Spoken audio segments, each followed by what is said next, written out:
Welcome to another fun-filled Monday edition of Second City Sports. We're live in living color right here on Sports Zone Chicago. Along with Miss Lakeem McGee, which is she. I'm Sidney Brown. Hey, that's me. You can follow yours truly on the Twitter and the IG at SidKid80. Once again, at SidKid80, that's SIDKID80. That's SIDKID80. You can follow my Keenan McGee on the Twitter and I can't scroll in the IG. Make sure you download the Sports Zone Chicago app wherever you get your apps. You want to know why? Because we said so, that's why. And also, so you can catch up on our other live shows that we have airing throughout the week. So you have it to miss them. You can go back and listen and watch them at your own leisure. Make sure you download the Sports Zone Chicago app. Speaking of Sports Zone Chicago, please follow us on all social media platforms on Facebook, Twitter, Instagram, and YouTube. Once again, please find Sports Zone Chicago on all social media platforms. You want to subscribe to our podcast? We know that many of you have. For those of you that have been left out in the cold, get back inside and subscribe to us. We are available at War Media Podcast. That's WARR Media, PODCASTS.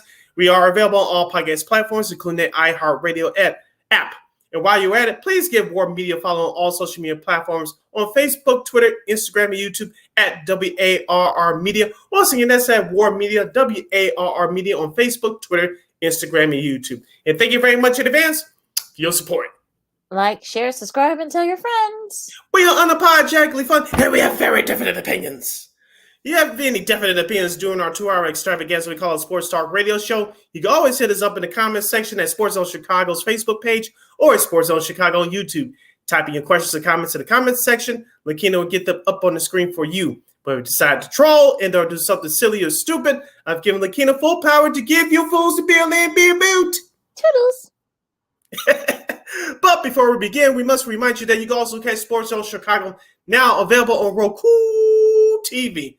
That's right. So no more excuses. Celebrate with the squad and get with the program. Sports Zone Chicago is now on Roku TV.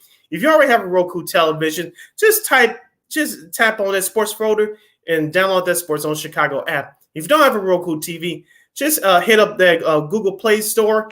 If you're on your laptop, your personal PC, your Chromebook, you have some handheld devices laying around, iPhone, iPad, iTouch, just go to that Google Play Store, download that Roku TV app, and access Sports Zone Chicago through that avenue. So once again, no more excuses. Celebrate with the squad and get with the program. Sports Zone Chicago is now available on Roku TV, 24 hours a day, 7 days a week, and 365 days a year, live and on demand. Anytime, anywhere. And you know we will provide. All right. Carry on, as you would say. Yeah, that's it. Carry on. We have a big, busy show ahead here on Second City Sports. Of course, we're going to talk some NBA, some big decisions the Bulls will have to make, and also other teams as well coming up this week. You also have some NFL news. I know they're a little bit on a break before training camp, but and of course, we're going to have Old School TV Monday. Since today is Monday, but let's get right to it and talk some baseball. A mixed bag for our Chicago teams. The Cubs, London calling. They split their series with the Cardinals in London. A tough loss on Sunday. Of course, Stroman was taken out. He had a 5-0, 4-0 lead, I should say, but he was taken out. Then he had a blister. And then you had, an error by Mancini that helped kind of, start the rally by the Cardinals. But they did split their series in London, and I can't tell the ballpark. I mean, the ballpark doesn't. I don't know. I'm not sure if that ballpark is a hitter's ballpark or more of a pitcher ballpark. I guess it depends on how you look at it. But not a bad showing. You thought we expect them to split their series, and it'll be interesting to see, especially now that the Reds have lost 2 in a row. We'll get to that after the break. But so, what do you think about the Cubs and how they looked over in London? This is kind of what I expected. To win one and lose one in London. They definitely had that opportunities in yesterday's game, as you mentioned before. That big costly error by Trey Mancini, who played first base for the Cubs yesterday. And, of course, the 4-0 lead that Stroman was given was eventually gone. But I was impressed by the Cubs' offense. As we said, Lakina, if this offense can score between 4 or 6 runs a game, that gives that starting pitching a great chance to win games. And that's what you saw what happened on Saturday's game. Justin Steele had 8 strikeouts to start a left-hander. I think he would be your other all-star representative if it wasn't for his injury early in the season. But that young man pitched his you-know-what off and to hold down the Cardinals at bay. Also, with that Cubs offense, Seiya Suzuki's batting started to come alive. Ian Happ, who had 2 home runs on Saturday. Dansby Swanson, who had a home run on Saturday. He had another RBI yesterday. And also to Nico Horner, that leadoff guy. He's starting to pick it up right now. So you were encouraged about what you saw from the Cubs. Yes, yesterday's loss stinks, but the offense, as we said for the last few weeks, is starting to come around. You just hope that that starting pitching will stay healthy. As you mentioned, hopefully Marcus Stroman will make his next start after that blister injury yesterday. But one of the main things that I'm concerned about now, Lakina, besides Trey Mancini being filling at first base, is that bullpen. Now, the bullpen yesterday, they just had to do mop-up duty because the game got out of hand. But I'm encouraged by their offense. I'm encouraged by their starting pitching. Kyle Hendricks looks like he's starting to, even though he didn't pitch this series, he's starting to come around. Justice Steele made a statement on Saturday. Marcus Stroman was good for the first couple of innings. So, as we said before, the Cubs are carried by their starting pitching and defense, but it looks like the offense is starting to come around, and that's what you like to see. Yeah, especially as we're getting a little bit closer to the All-Star break, you want to have everybody kind of like in sync. So that's probably that's what you want, especially if you're the Cubs. And they do have a tough series starting tomorrow against the Phillies. I know they had a rough weekend, so. But then again, we'll see. I mean, look, I think if Steele had a really great start, like you said, and he was actually able to, kind of, sort of had the bats, really cold for the Cardinals. So that helped their loss. I mean, their cause a little bit. And also, too, like you said, I mean, Stroman did have a solid outing, but yeah, that blister started developing. Hopefully it's not too serious and he may have to maybe at the most miss one start if he has to miss a start. But it's going to be interesting, as the trucks go by at Sid's place. But look, live folks are doing this live. But yeah, I mean, look, if you got me feeling pretty good where you're at, if you're the Cubs right now, especially you're only 3 back of the Reds, and everyone started to kind of get it going there. I mean, you had Horner had a couple of good good hits. Chris Morrell has some solid hits as well. Ian Happ was really good in that Saturday game, and it was actually okay in yesterday's game too. So yeah, so everything's starting to kind of mesh for the Cubs. Hopefully they can keep it up, and hopefully we'll be, the Cubs will be actually at least near, even closer, or perhaps maybe not lead the NL Central, but probably at least be close to it by the time, before the All-Star break. Yeah, all the Cubs have to do is play at 500 balls, slightly above 500. They should be near the top of the division by the All-Star break, as you mentioned. Like you said, they return home to a 3 tough game series against the Philadelphia Phillies before they had to play I believe the Cleveland Guardians this weekend, if I'm not mistaken, for 3 at the Friendly confines. Am I correct on that? Hold on, let me check real quick.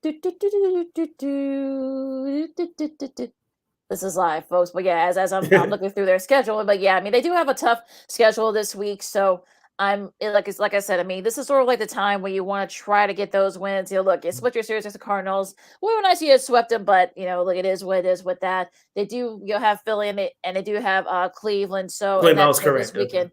Yeah. So and then after that they play Milwaukee in Milwaukee for 4. Then they have 3 at Yankee Stadium before the All-Star break. So you want to try to get some of these wins as much as you can, at least split some of these series, at least not get swept.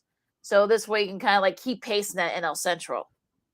Yeah, because we'll talk about this division next and probably more after the break. But you talk about the AL Central being a crap show, a comedy show. The NL Central is not too far behind either. As we said, we'll get to what happened with the rest of the division on the other side of this break.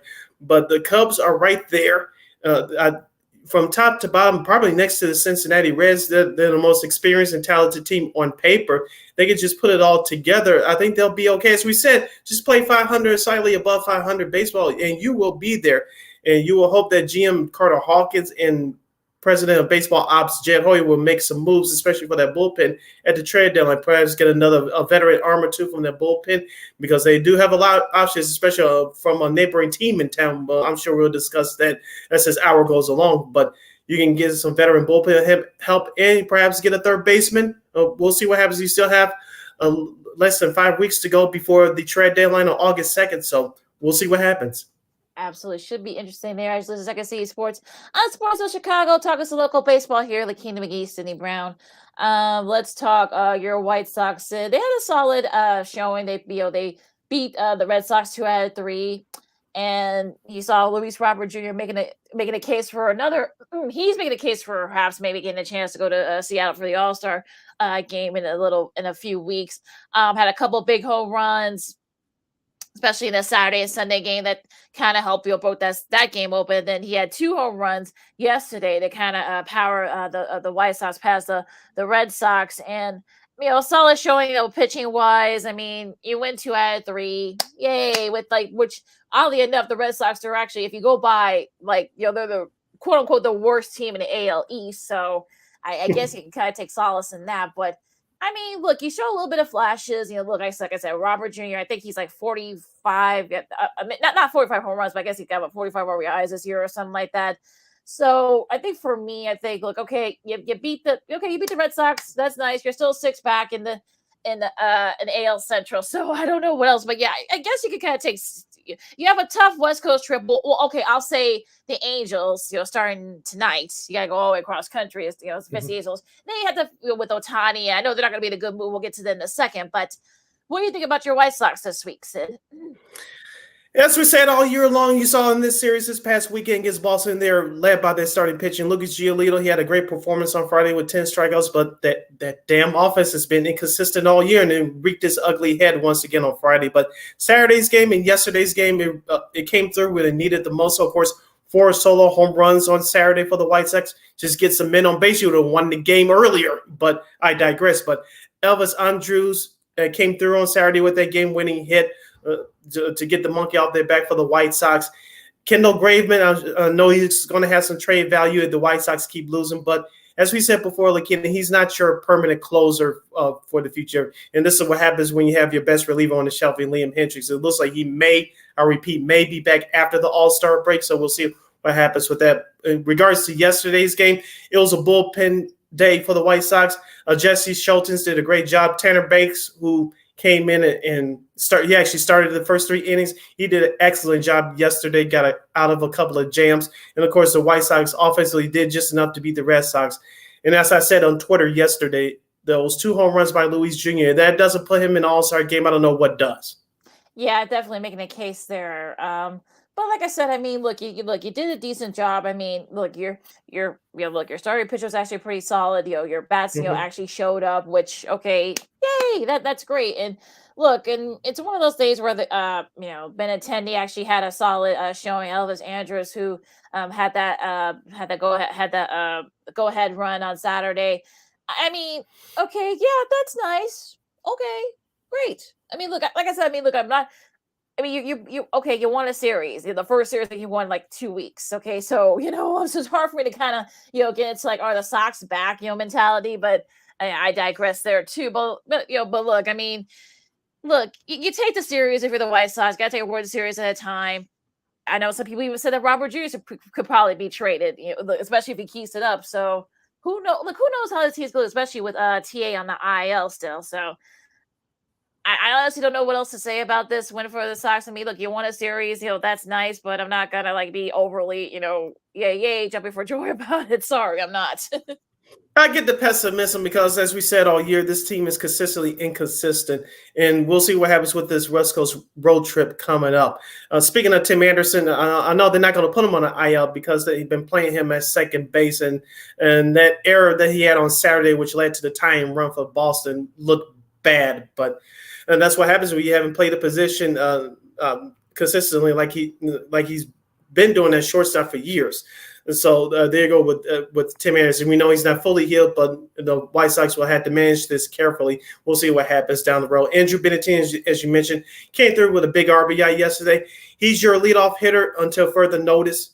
I know he doesn't have the world's greatest speed, but he has enough to lead the team in stolen bases. We talked about it a couple weeks ago. So he's a professional. He has professional at-bats, and he gets on base. The Sox just got to drive him in with some consistency. You saw that a little bit yesterday. Now, with this road trip they're starting tonight at Anaheim, you have 4 against the Angels. Like you mentioned, Shohei Ohtani will go tomorrow against Michael Kopech. Now, here's the thing, Lakina. Any and every scenario is possible except for them going 7-0. That's not going to happen. Let's be real here. They're not going 7-0 on this road trip. I think realistically, if you're a Sox fan, if you could just split these 4 games in Anaheim and sweep Oakland, That's a successful road trip. You would think 2 in Anaheim, 3 in Oakland. That's 5 out of 7. That's a good stretch, and you could perhaps creep a little bit closer to the Minnesota Twins in the AL Central. But watch, here's what's going to happen. They'll beat Ohtani tomorrow. Maybe squeeze one more game in the Angel series, and then lose 2 out of 3 in Oakland. I don't want to put it out there, but you wouldn't be shocked if that scenario happened, would you?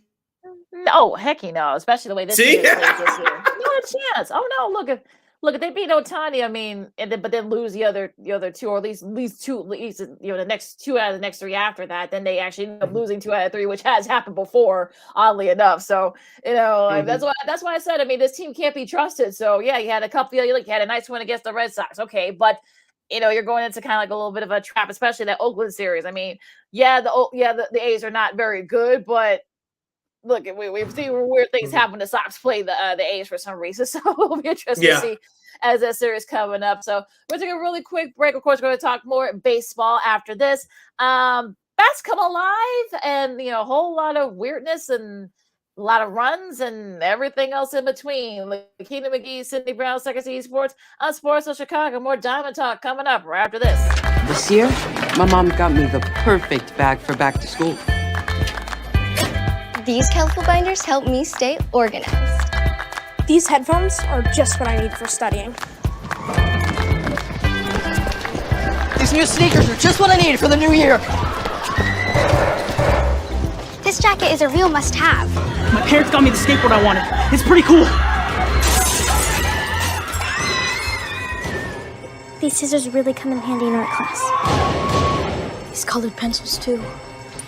These new socks, they can be a real lifesaver.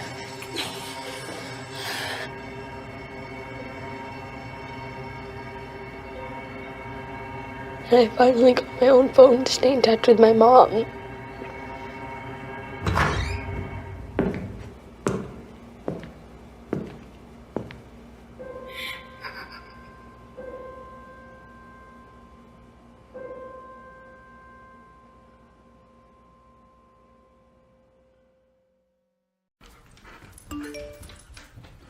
Trisha's having a sleepover tonight. Can I go?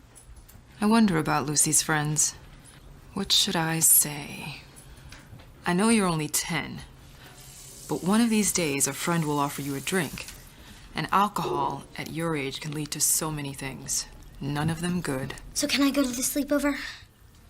Lucy, I want you to promise me I something. finished my homework. Bigger promise.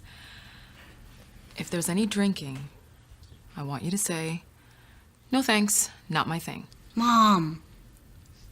I promise you. Your real friends won't care. Deal? Sure. Really? I promise, Mom. They really do hear you. Did you pack your toothbrush?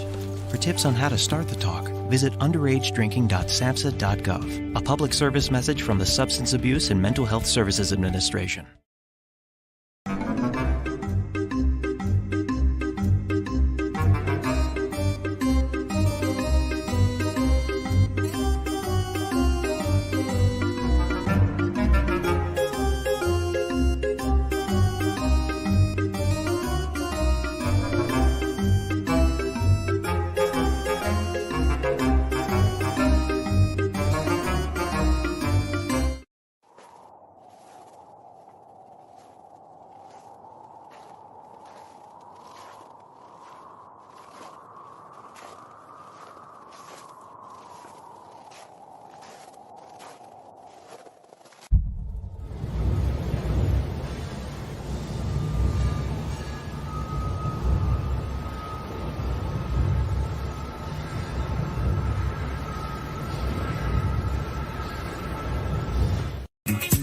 Hey, this is Dr. J, and I listen to Sean and Maya in the morning.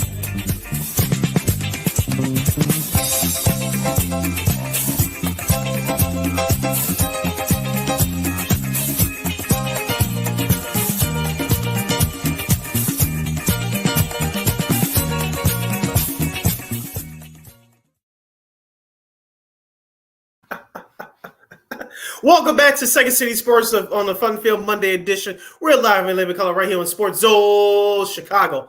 I'm Sid. That's Lakina. You can follow yours truly on the Twitter and the IG at SidKid80. Once again, that's SidKid80. That's SIDKID80. That's SIDKID80. You can find me at Keenan McGill on the Twitter and at Keenan Score again, the IG.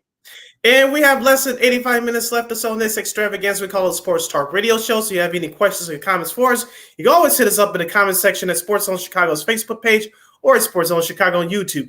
Type in those questions or comments in the comment section. Lakina will get them up on the screen for you. All right, Sid, let's talk the rest of MLB. Definitely a mixed bag among some of the teams. We'll start with, I guess, the best team in the league, the Rays. Of course, they went 3 out of 4 against the Royals. That would have been a pretty disappointment. They split that series, but they continue to sort of be that team that kind of a home run. I mean, so Jose Siri had had another home run in that Sunday matchup, and also too a solid pitcher performance. Tyler Glasgow, there's very solid showing there in that Sunday game again. So looking at the Rays, I mean they're continue to show you why they are the best team in the league. Yeah, don't forget about Wander Franco, Yander Diaz, and Randy Arozarena, the former leadoff hitter. He's batting third or fourth in the lineup for Tampa Bay. As we said before for years on this show, give manager Kevin Cash credit. They don't have a bunch of big boppers in the lineup, but they played the game right. They're fundamentally sound. They have great starting pitching. Their bullpen has actually come alive as well. I know former White Sox reliever Jake Diekman's down there now. He's doing okay for them so far. But as you mentioned, Tyler Glasnow, remember he had Tommy John surgery about almost 2 years ago. He's now starting to come back. Don't forget about the left-hander Shane McClanahan, who's one of the best left-handed starting pitchers in baseball. So he has a roller right now. So Tampa Bay, even though they kind of scuffled a little bit last week, they split against Baltimore, as you mentioned. They win the series against Kansas City. This team is going to be reckoned with come playoff time. Yes, they're going to go through their struggle just like everybody else, but this is a fundamentally sound team. If you have to beat them, you have to beat them at their game. If you make a mistake against them, they're going to make you pay for it. Yes, they will, and make sure you got to be careful about that. But probably the series of the weekend, was the Astros and the Dodgers. Last night's game was actually pretty entertaining. Alex Bregman's game winner in the 11th, got that, the Astros to win that series. This is despite, shout out to Freddie Freeman, got his 2000 career hit. That actually tied that game. So, congrats to him. But, of course, Alex Bregman, of course, brought the game up with the go-ahead RBI in the 11th. But, so, yeah, the Astros win 2 out of 3. Maybe a little bit. Maybe we'll see this again in the World Series. We'll see. But what do you think about this series? It was actually pretty entertaining. Speaking of entertainment, did you check out Saturday's game? Yes, and I did. Doug Stanek, the reliever from the Houston Astros, a balk with the bases loaded, and then he started yelling. He started yelling at the second base umpire after that whole scenario was over. Of course, the Dodgers took a 7-6 lead. They ended up winning that game. Of course, you mentioned they failed to sweep yesterday, so the Dodgers ended up taking the first 2 games before Houston won last night in extra innings. But Doug Stanek, that was clearly a balk. And shout out to our guy Jordan Lisowski. I don't know if you saw his tweet. Someone was trying to debate him that it wasn't a balk. Jordan Lisowski said, "Yeah, look at Doug's right knee. It tells you all you need to know." Yeah, exactly. So they were able to avoid the sweep. They're talk about the Astros. That's actually their first. That's actually their first extra inning win in 7 tries this year, which is kind of odd. But yeah, so it was pretty. That was a pretty interesting game there as well on Saturday. Yeah, that balk was. Yeah, that was a balk, folks. Sorry for anybody that thought that wasn't. But yeah, that was a balk. His knee flinched, so that wasn't. Because was not very happy with that call, and neither were the Astros. So, but Dusty looked like you wanted to throw everything in the dugout onto the field. Dusty's very mild mannered for the most part. Yeah, so if he was pissed, you knew something was up. But the good news is for the Astros, they did avoid the sweep.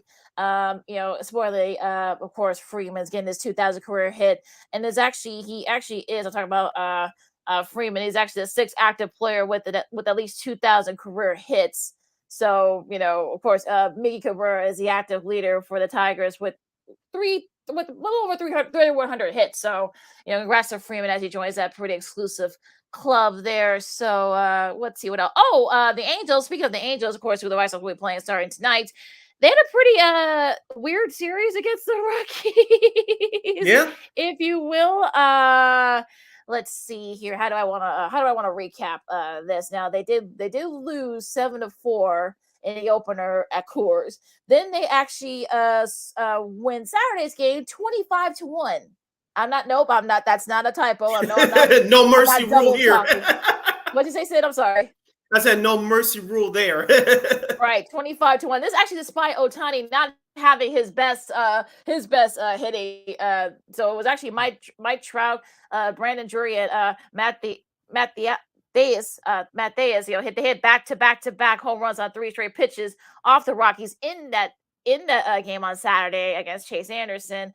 The last time a team did that, hit 3 home runs in 3 straight pitches, was the Yankees on September 2020 versus the Blue Jays. So, and then of course, like I said, Ohtani had the fewest hits. He only had 1 hit that game. But then, of course, at Coors, of course, that actually makes sense. But of course, the Rockies turned around and ended up winning that series 4-3.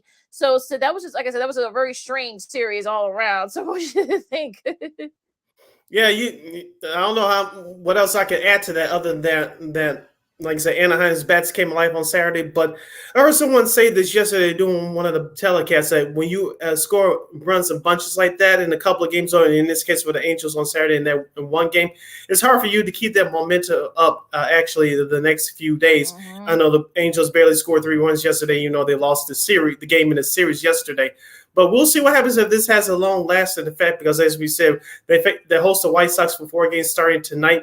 They're in the division race with Texas and Houston. So the Angels, they can't really fall out too much. I know their starting pitchers have been pretty decent this year. Yeah. Their bullpen still has a little bit more work to do, but we all know that they're led by Shohei Ohtani and Mike Trout offensively. So those other bats they got going on Saturday, they need to keep going as well to help out Ohtani and Trout. Yeah, they just go to franchise on that Saturday's game. They got a franchise for 13 runs in the 3rd inning, so that basically just broke the game wide open. Everyone was making fun of it, but it was just hilarious. But yeah, I wonder if our buddies Christy Mack or Cax being her fiance Chris Gillen, I wonder if they got like a friendly wager there for that series, that Sox Angels series started tonight. We gotta ask them. Oh, that's right. Yeah, we gotta ask. I'm sure they got a nice little friendly wager there. We'll see. We'll ask them that in a couple of weeks. But probably another series that actually turn some heads was the Braves Red series, of course. Excuse me. Yeah, that was a pretty interesting series too. Very entertaining. Another very entertaining series, I should say. 11-10, of course. The Reds won that. Is sort of kind of a slugfest there, but the Braves actually come out to win 7-6. Both scores were 7-6 in that Saturday and yesterday's game, so they won the series there. But yeah, so that helps the Cubs out a little bit. I'm sure a lot of Cubs fans are happy or grateful for that. Matt Olson had the go-ahead homer that helped the Braves, take that the game and that series. So what do you think about that one? As you mentioned, it was a very entertaining series. The Cincinnati starting pitching took a beating over the weekend. Their bullpen, which has been very good over the last 2 or 3 weeks, it got touched up as well.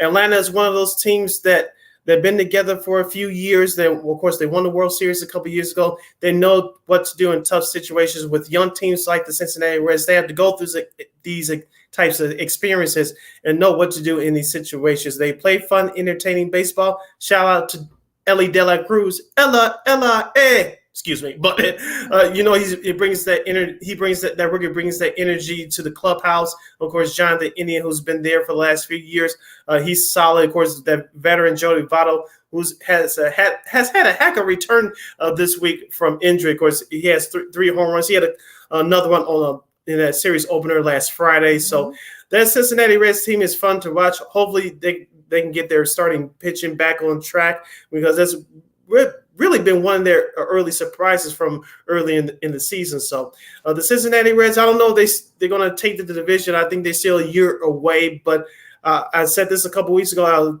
continue to say this until further notice. They will give some teams problems. Yeah, you cannot count them as an easy win anymore.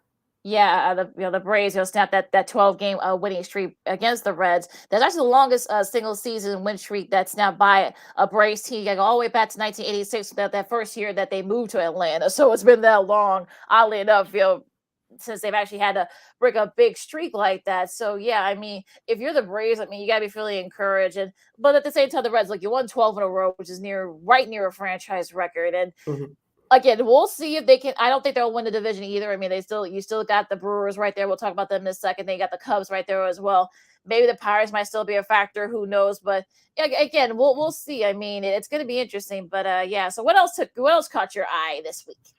Yeah, and speaking of the Brewers, they take 2 out of 3 from Cleveland, including winning in extra innings yesterday to take that series. Speaking of the NL Central, so as we mentioned, that's going to be a competitive division. As I mentioned, Milwaukee is the lower tier, the National League lower tier version of the White Sox. You could barely get something out of them offensively, but historically, their starting rotation and their bullpen has been pretty good. So, and that's what you saw this weekend with clutch hits from the Brewers. Also, sticking with the National League, what's up with the San Diego Padres? Their bullpen and their starting staff has imploded, and the Washington Nationals were able to walk away with that series winning the last 2 games.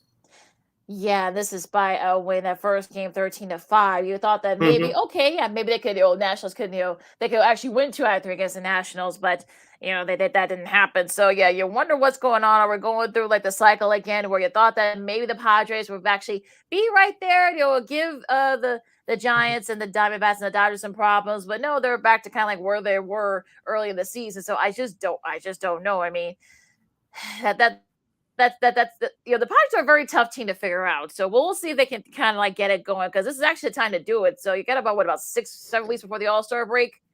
The last thing you want is to perhaps maybe be near the bottom, fighting for not only forget the division for a second, but what about a playoff spot in general? Yeah, and staying with that the NL West race, pardon me. You mentioned the Arizona Diamondbacks. They avoided being swept by the San Francisco Giants. They won the series finale on the road yesterday, 5-2. Of course, the Giants take the first 2 games of that series, 8-5 last Friday. Of course, 7-6 last Saturday. Lakina, I'm not going to sit here and say that the San Francisco Giants are the team that they were coming out of nowhere 2 years ago, but this team could hit some hit in the clutch. Of course, Jock Peterson, Lamont Wade Jr., of course, Brandon Crawford still hanging around for some reason or another, and also too they get some good quality starts from their starting pitching, and their bullpen isn't too bad either, led by Will Rogers. So San Francisco, I think I trust them a little bit more. If you had to hold a gun to my head between San Francisco and Cincinnati, who you trust a little bit more, I say San Francisco because they've been together a little bit longer, but. San Francisco, I don't think they're going to stay out of this NL West race either. Like you said, San Diego wants to make a move. They got to make a move now, because I don't think that I don't think that San Francisco is going anywhere. No, I think it's going to be a 3-team race between them, the Dodgers, and the Diamondbacks are still there. I still don't think the Diamondbacks are going to be up there. I just don't think they will. I think the lack of experience, that's what's gonna get them in the end. I think the Giants and the Dodgers, they've both been there, so I think it's gonna be between those two. If the Padres don't get their act together, I mean, they could end up being on the outside looking in the cold. So I'm hoping that they'll figure it out. But yeah, I think the Giants are kind of like they're stabilized a little bit. So we'll see what happens there. Now, my Toronto Blue Jays, they win they went 2 out of 3 against Oakland. I was a little bit miffed when they lost that first game, but they did bounce back. Of course, they beat Oakland 7-3, and of course 12-1. They just hammered them yesterday. So I'm feeling a little bit better now. That 12-1 win was behind Kayvon Biggio's 3-run home run. So, and of course George Springer also had his 55th, I should say, career homer. So I feel a little bit better about the Blue Jays a little bit. I think with the Rays being as far ahead as they are, I don't want to say that the AL East is gone, but you still got a shot at the wild card. So we'll see. But yeah, it's going to be, especially these next few weeks before the All-Star race, it's going to be kind of a slug, but see how these teams can position themselves, especially in the wild card races. As we always say about Toronto, they're led by Vladimir Guerrero Jr., and their offense it comes and goes sometimes, because we all know that they hit home runs and score runs in bunches, and we saw that in the series against Oakland this past weekend. The other concern that I have is their starting pitch. I know you have Jose Barrios. We know Alex Manoah is down in rookie ball. I don't know if you're going to see him again this year, but the rest of that starting rotation is going to have to pick it up. Their bullpen is actually not too bad, but it's led by the offense. I'm concerned about the rest of their starting rotation. If they can get that together, get back on track, they could really be a dangerous team than what they are right now. Absolutely. So yeah, that's the thing I'm worried about with the Blue Jays. That's what kind of got them last year, the last couple of years, I should say. So they really need to get that pitching together. So hopefully they can kind of get it going, and we'll see what happens with that. Now going back to the National League for a second, you got the Marlins. They win 2 out of 3 in their series. If I get my computer for a second, yeah, they win. Well, I should say they win 3 out of 4. I should say against the Pirates. Of course, they started playing on Thursday, and Yuri Perez on that Saturday matchup, he struck out 9 over 6 scoreless innings. And he is the 5th pitcher to record consecutive games with at least 6 innings pitched, 0 earned runs, and 9 strikeouts before turning 21. He's only 20 years old right now. It says earned runs became the official stat back in 1913. So he's already making a case, I'm sure, for Rookie of the Year. And I'm wondering, like, could the Marlins, we kind of went through this with the Marlins last year. I mean, can they keep it up? Can they the lack of experience? I mean, I know that there's been a lot of talk about maybe trading some of these guys, but I feel like the Marlins, could they perhaps maybe give the Braves some fits? Maybe, but but they're definitely they're kind of like the Reds in a lot of ways, that you can't count them as an easy when they have too many great players on that staff. And also, too, their starting rotation is solid as well, led by Sonny Alcantara, last year's NL Cy Young Award winner. And they have a good bullpen as well. But don't forget about Luis Ariz, who was traded from Minnesota to the Marlins before the start of the season. He's on the quest for 400. I don't know if he'll get there, but I think if he stays healthy, he's going to make a good hell of a run at it. So Miami doesn't wow you on paper offensively, but they kind of like the national smaller version of the National League's version of the Tampa Bay Rays. Also, too, don't forget about Chaz Chisholm Jr. He's another young stud as well, who's been around for the last couple of years. So Miami has a great young roster. Like I said, it's head by their young starting staff, and you cannot count them as an easy win anymore. I think I have more faith in them than Cincinnati. Even though Cincinnati is fun to watch right now, I have a little bit more faith in the Miami Marlins. Can they challenge the Braves? I think they can, but I don't think they'll have enough horses yet to overtake them. Not yet, not just yet. I think you got the experience and the veteran experience from the Braves, so I think that definitely kind of will. If anything, they'll definitely give teams some fits, especially the Braves. So we'll see what happens there. As Second City Sports on Sports Zone Chicago, Lakina McGee, Cindy Brown with you as we're talking some more around the Diamond Talk. Now, what else kind of caught your eye, either on the field or off the field, or any weirdness? Wrapping up the comedy of divisions of the AL Central, of course, the Minnesota Twins. Yeah. the Minnesota Twins take 2 out of 3 from those frauds in the Detroit Tigers. Detroit had a chance to win that series yesterday, but comedy of errors and the other silly stuff, and Minnesota took advantage of those miscues yesterday. Of course, Carlos Correa has been on a mini power streak lately. He had another home run yesterday, and of course, as I mentioned, Minnesota wins the game 6-3 yesterday to take 2 out of 3 in Motown. And back to the NL East, those New York Mets, Lakina, they lose 2 out of 3 to Philadelphia. You didn't, only that your offense did enough yesterday, but your bullpen pissed in the pan yesterday. Not one, but 2 hit batsmen in the 8th inning with the bases loaded. What's going on here? Like you said, comedy of errors, I guess, with the Mets there. Of course, we heard about, some people already say that maybe, Buck Showalter should have his, should get the axe, but they have not had a good showing. They've been very disappointing. You lose 2 out of 3, to Houston, then you lose 2 out of 3 against your division rival, the Phillies. And look, I don't know. I mean, the bullpen has been, melting down. Of course, Scherzer and Verlander, they've been up and down. Your hitting's been inconsistent. So yeah, kind of like the White Sox, I guess. But they actually did, like you said, they did have a shot to win that series. But like you said, the bullpen just, I don't know what to say about that. But I don't know what to say. I don't know. Like you said, where's the circus music when you need it for that one? Because that was just a terrible show in there in the 8th inning by the Mets. So I don't know. I mean, you walk 3 batters, you hit 2, you make an error as well. So yeah, it was definitely a comedy of errors in that game yesterday, especially. And also, too, for the weekend wrap-up, Lakina's other team, I don't know if she's going to divorce them or not, quote-unquote, but the Seattle Mariners lose 2 out of 3 to Baltimore on the East Coast over the weekend. And Julio Rodriguez was robbed of a home run yesterday by Anthony Santander. That was a great catch by Santander yesterday. Yeah. But Julio Rodriguez robbed, I forgot who it was, he took a home run away from Baltimore on Saturday, but payback, so what happened to him yesterday.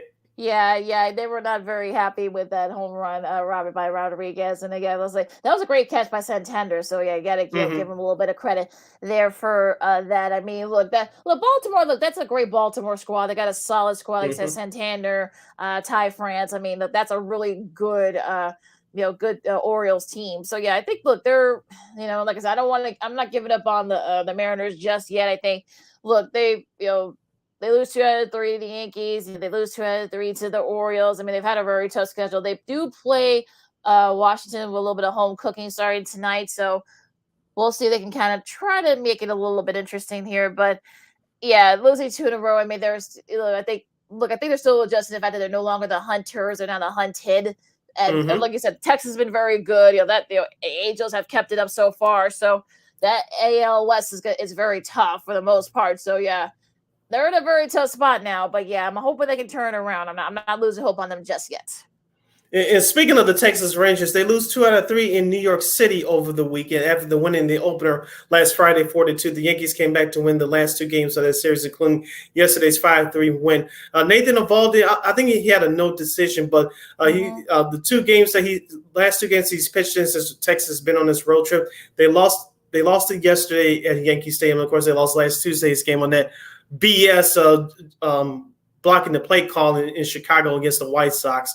But Garrett Cole did not look good yesterday for the Yankees, but those bats with Harrison Beta and Giancarlo Stanton came through in the later innings to help the Yankees take the series finale and take the series. I think we talked about this before we went live on air. This was a bigger series. It was a big series for Texas, but I think it was a bigger series for the Yankees because you still without Aaron Judge. He may return to the lineup later on this week or next week. We'll see what happens with that. But this was a bigger series for the Yankees. Yeah, they really needed this to talk about the Yankees because, like you said, Mm-hmm. with Judge still being out with that toe injury and such. So yeah, that being able to kind of win the series is one of the best teams. I think that's really solid. Even though Garrett Cole did not have the best start, but yeah, look, I mean, Bader picked up the slack. They were able to kind of Cole got out of a couple of jams, a couple of times, and that 1-0 win on Saturday for the Yankees. I mean, it was really, Cody Holmes able to get out of a couple of jams there, and that definitely helped them a little bit too. So yeah, if you're the Yankees, well, I'll say the Rangers first. I mean, like, it would have been great to have 1-2 out of 3 against at Yankee Stadium, but this is more important for the Yankees because just keep affected with the psyche of it, especially with just still struggling with that torn. Apparently now he has a torn ligament in his toe. So, geez, now we'll see if he is back. Whether he is supposed to come out in the next couple weeks, but we won't know how he'll look. So this is definitely something that you wanted for the Yankees, and I think this definitely the Yankees really need this series more than the Rangers did. Yeah. Before we close up shop for hour number 1 here on Second City Sports, we'll give you the MLB schedule for tonight in the series that are starting tonight and the others that are starting tomorrow. Tonight's schedule looks like this Monday. The White Sox will start their 4-game series on the West Coast against the Anaheim Angels tonight at 8:38 p.m. Central Standard Time. Dylan Cease will take the bump for the White Sox. He's looked great his last 3 starts. Hopefully he can keep it going. Hopefully he gets some offense to back him up, please, White Sox. Please help him out. Thank you. I digress. Another good interleague series here. Cincinnati at Baltimore. That's at 6:05 p.m. The Brewers at the disappointing Mets at 6:10. That's on ESPN+. The Minnesota Twins will head down to Atlanta to take on the Atlanta Braves. Go Braves for that. The Tigers will take on the Texas Rangers. That's at 7 o'clock. And the Washington Nationals will face Lakina Seattle Mariners. She's not giving up on them yet. They'll start that series at 8:40 p.m. And some of the series that will be starting tomorrow. You got San Diego and Pittsburgh. That should be an interesting matchup. Pirates been on the free fall. Yeah, I know they've been pretty bad lately. San Francisco and Toronto. This is another chance that should be a fun series. There's a chance for Toronto to try to kind of right the ship a little bit. Miami and Boston. Safe to say they probably will not be in a good mood after losing that series to the White Sox. So we'll see where. Right, that's gonna be a sneaky good series, I believe. That is gonna be a whole lot of fun. Houston and St. Louis and old NL matchups there here. A couple of rivals there. Detroit and you already did Detroit and Texas. Philadelphia and Chicago. The Cubs, they start that series tomorrow. Incidentally, that Minnesota Atlanta series, the second game of that series will be on TBS. That's gonna be the Tuesday game of the week. Cleveland and Kansas City. Then you got the Dodgers and the Rockies. Then you got the Yankees and the A's, and I think I got Tampa and Arizona. That should be a sneaky good series too. Yes, and that's your schedule for MLB for this upcoming week, Monday through Wednesday, right here. You're listening to Second City Sports or Sports Zone Chicago. So that's your MLB schedule for the next couple of days to start off this week. Absolutely. So, hour number one in the books. Hour number one in the books. Hour number two straight ahead. We're gonna talk some NBA, some free agency, and some big trades, including the one that just came down across the wires about 10 minutes ago. We'll talk about that. Also, some NFL news as well. Yes, there's some NFL news as well. We'll delve a little bit deeper into the Hockey Hall of Fame, and also some sports media news. I know Sis got some sports media news he'll tell us about. Also, we got Old School TV Monday coming up next. So going a little bit out of the box for this one today, so we wrap up Black Music Month. You guys are going to love this one. Ooh, this should be, okay, a little teaser there. So, busy hour two coming up. Lakina McGee, Sydney Brown, Second City Sports on Sports on Chicago. We go to the hard court and the gridiron coming up right after this. No, I don't know though. I'm scared. I mean,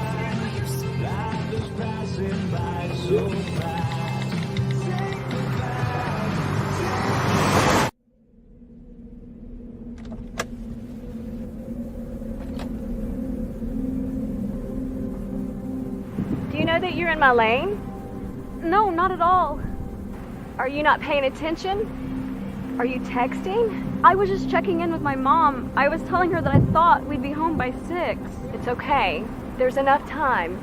Just pay attention. I'm not even halfway through my text. There's no way. I'm not even going to look up. My babies are in the car. You have to pay attention. It's just supposed to be a quick text.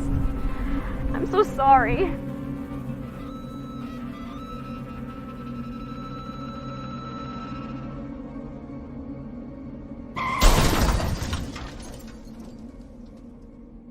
Hi, I'm Tom Brady, the director of DODEA. September is National Suicide Prevention and Awareness Month. The simple act of reaching out and caring for those in our communities is something we all can do. Just being there for someone you care about can be a tremendous first step in getting them access to confidential resources and support that they need. It only takes one person and one small act and 1 minute to make a difference. Let's make a difference.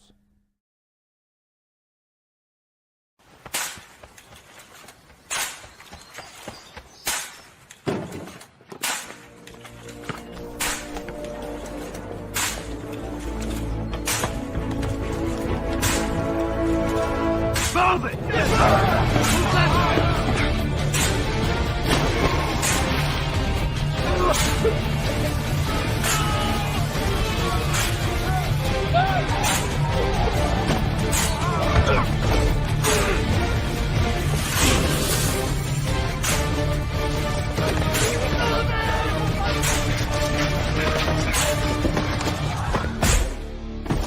Many will hear the calling. Few will earn the title. United States Marine. The few, the proud, the Marines.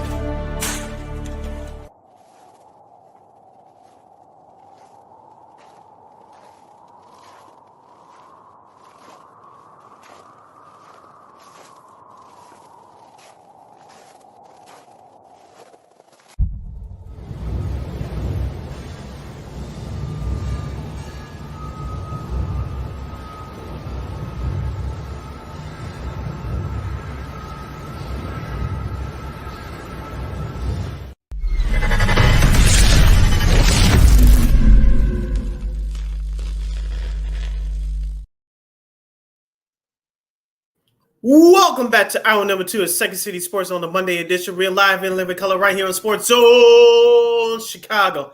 I'm Sid. That's Lakina. You can follow yours truly on the Twitter and the IG at SidKid80. Once again, it's SidKid80. That's SIDKID80. That's SIDKID80. You can follow me at Keenan McGee on the Twitter and at Keenan McGee on the IG. We have less than 55 minutes left or so on this extravaganza. We call it Sports Talk Radio Show. If you want to hit us up in the comments section, you can do so by going to Sports Zone Chicago's Facebook page. or at Sports Zone Chicago on YouTube. Type in those questions and comments in the comments section. Lakina will get them up on the screen for you. And just a daily reminder, you can also catch Sports Zone Chicago now or available on Roku TV.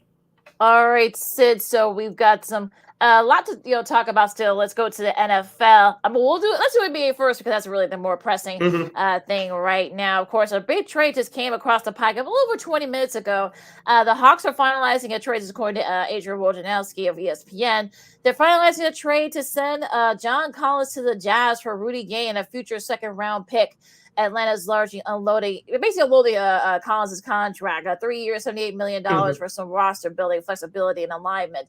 So, with the chase of the salary cap, of course, we talked about the last couple of weeks. So what do you think about this trade?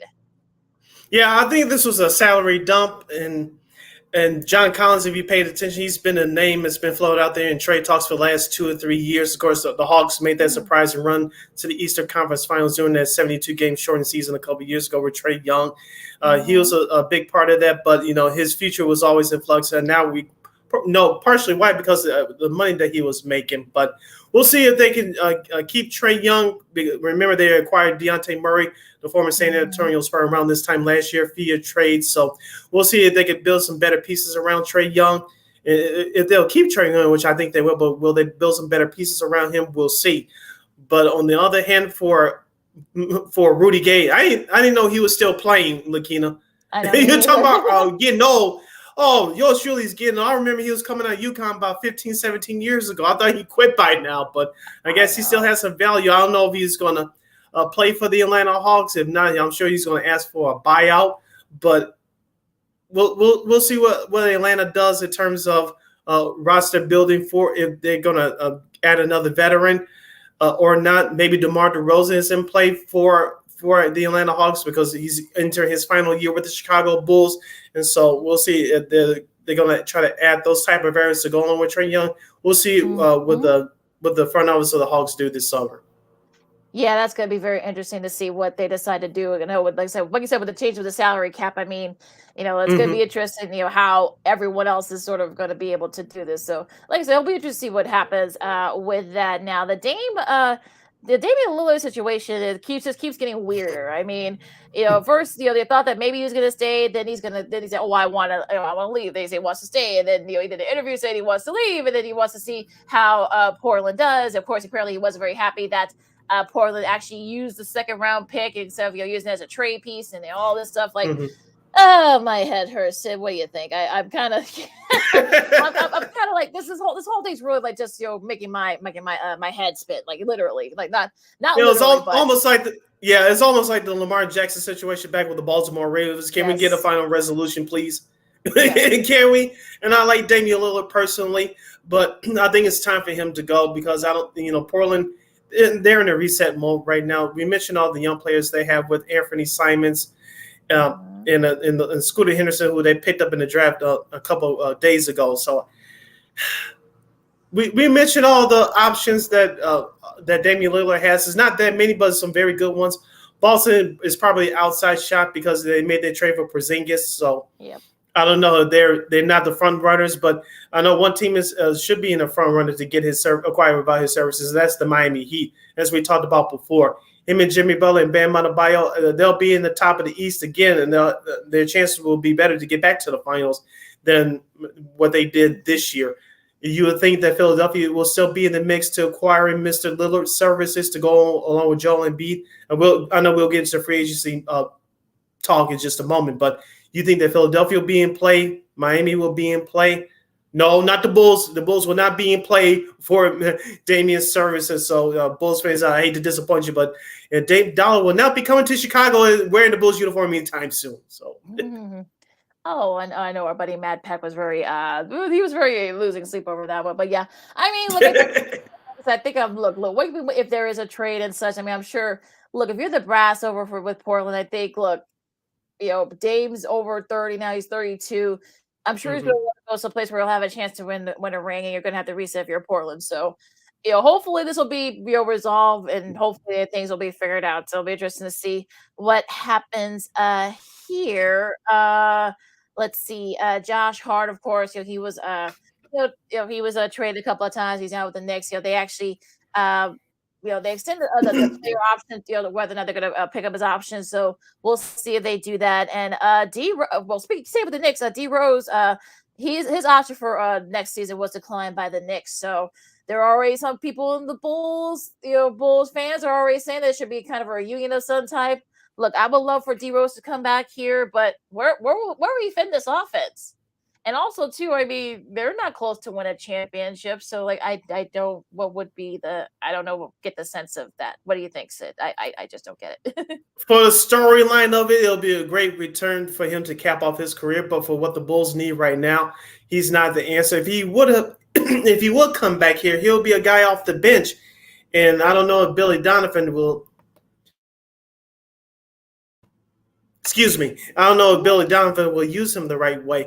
And for Bulls fans, you're not going to get the D Rose from early in his career. You're not going to get the 2015 Derrick Rose when that was at the end of that run with him and Jimmy Butler, Pau Gasol, and those and that group. So if he comes back, fine, but just lower your expectations. Me personally, I don't think that AK and Mark Eversley are going to go after him. The one player, as we delve into this free agency talk right now, the one person they should go after is Fred VanVleet. Of course, he declined his option with the Toronto Raptors earlier today. So that's the player that the Bulls should go after, especially with Lonzo Ball not playing next year. Probably, unfortunately, probably will never play again. I don't want to put that out there, but we all know he's not going to play for this upcoming season. Perhaps he'll never play again in the Bulls uniform. We'll just say that. But they should go after Fred VanVleet.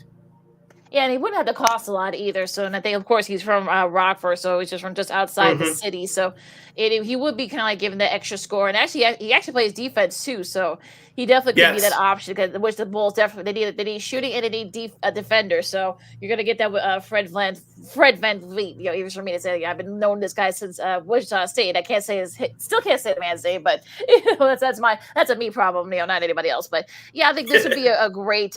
This would be like a great thing for the Bulls to get that extra body off the bench. A guy that can shoot, a guy that can defend. So hopefully, I'm sure the Bulls, are the only teams that will be vying for Mr. VanVleet's services. So, it'll be interesting to see what happens with that. Of course, your free agency kicks off Friday at 5:00 our time.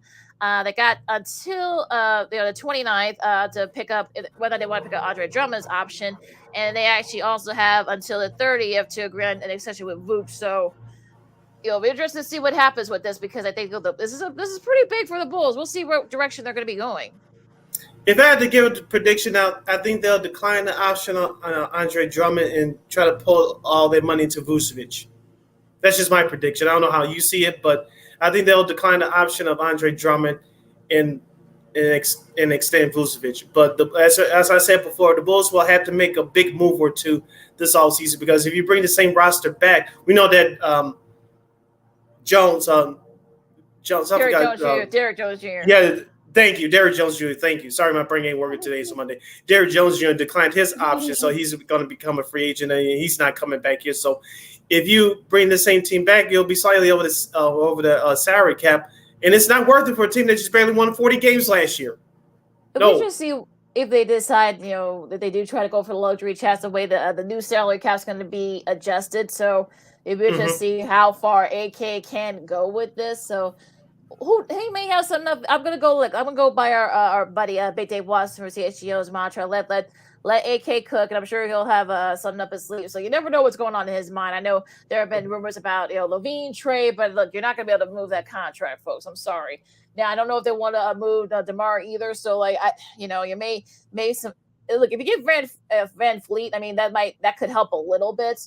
But again, like I said, I mean, it's going to be interesting, like what direction the Bulls decide to go with this. But they've got a lot of options, so I don't know if that's you can take that as a good or a bad thing. But as we said before, what'd you say?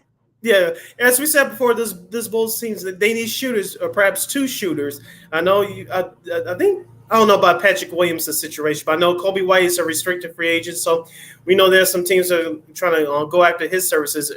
Will it be worth it for the Bulls to match the offers from some of these teams that's going to be interested in Kobe's services? Well, we'll soon find out. But this Bulls team needs shooters, perhaps two of them, and that's one of the things that has hindered this Bulls team this last couple of years. Well, before people yell at me, well, Kobe White and Zach LaVine, they can shoot. Yeah, they can, but they're scorers who can't shoot. There's a difference.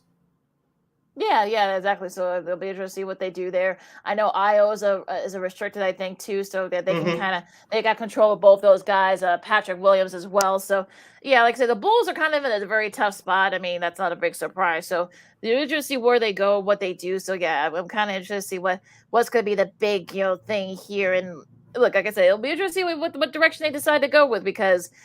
Like I said, who knows? They may have a trick up their sleeve, so we just don't know what's in their mindset. So I think, once free agency starts, I mean, it's going to be a feeding frenzy. So you've got guys like you said, Van Fleet, Dylan Brooks, Jalen Green. I mean, they're going to be guy. I mean, Van Fleet, I should say, and a few other guys as well. So there's going to be a whole list of free agents that are going to be on the market now later this week. So it's going to be interesting what they decide to do.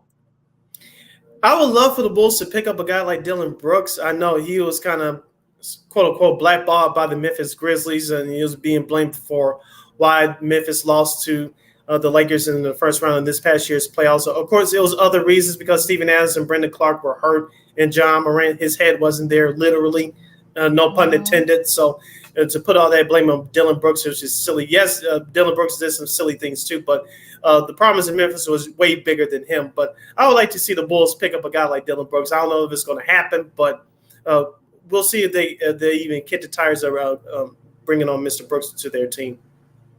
Yeah, I'm about to say maybe I know they go pretty far about talking about Brooks and Donovan, so maybe they will probably at least maybe he'd probably be pretty reasonably priced too. So it'd be interesting to see what happens here. What else? Who are the free agents? I know would you want a Harrison Barnes, a Will Barton? Let me see. I know you don't want Malik Beasley.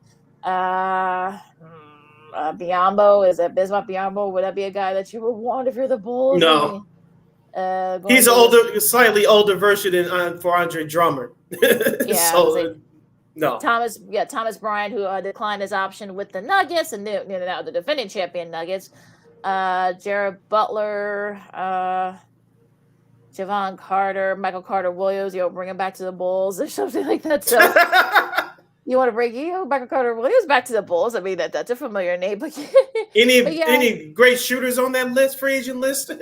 Hold on, let me see here. I'm looking. Let me see here, of course. Yeah, because if not, like I said, the Bulls will definitely have to make some trades, perhaps a couple of trades to bring some shooters in here because this team desperately needs shooters. Okay. Crowder, Seth Curry, maybe. He wouldn't be bad for the Bulls. Maybe reasonably priced too. Let's see here.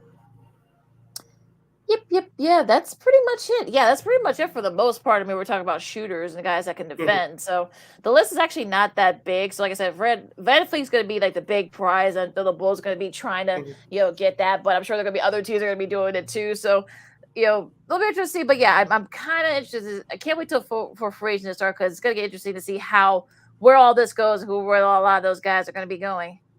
Yeah, as we said before, the Bulls need some cap flexibility. They're up against it, and they're going to have to make a couple of trades if they want at least a couple of these guys off the free agent market. All right, as I can see, Sports on Chicago. Lakina McGee, Cindy Brown with you, talking some free agency and a little bit of some basketball here. Now we're going to go switch gears here and talk a little bit of football now.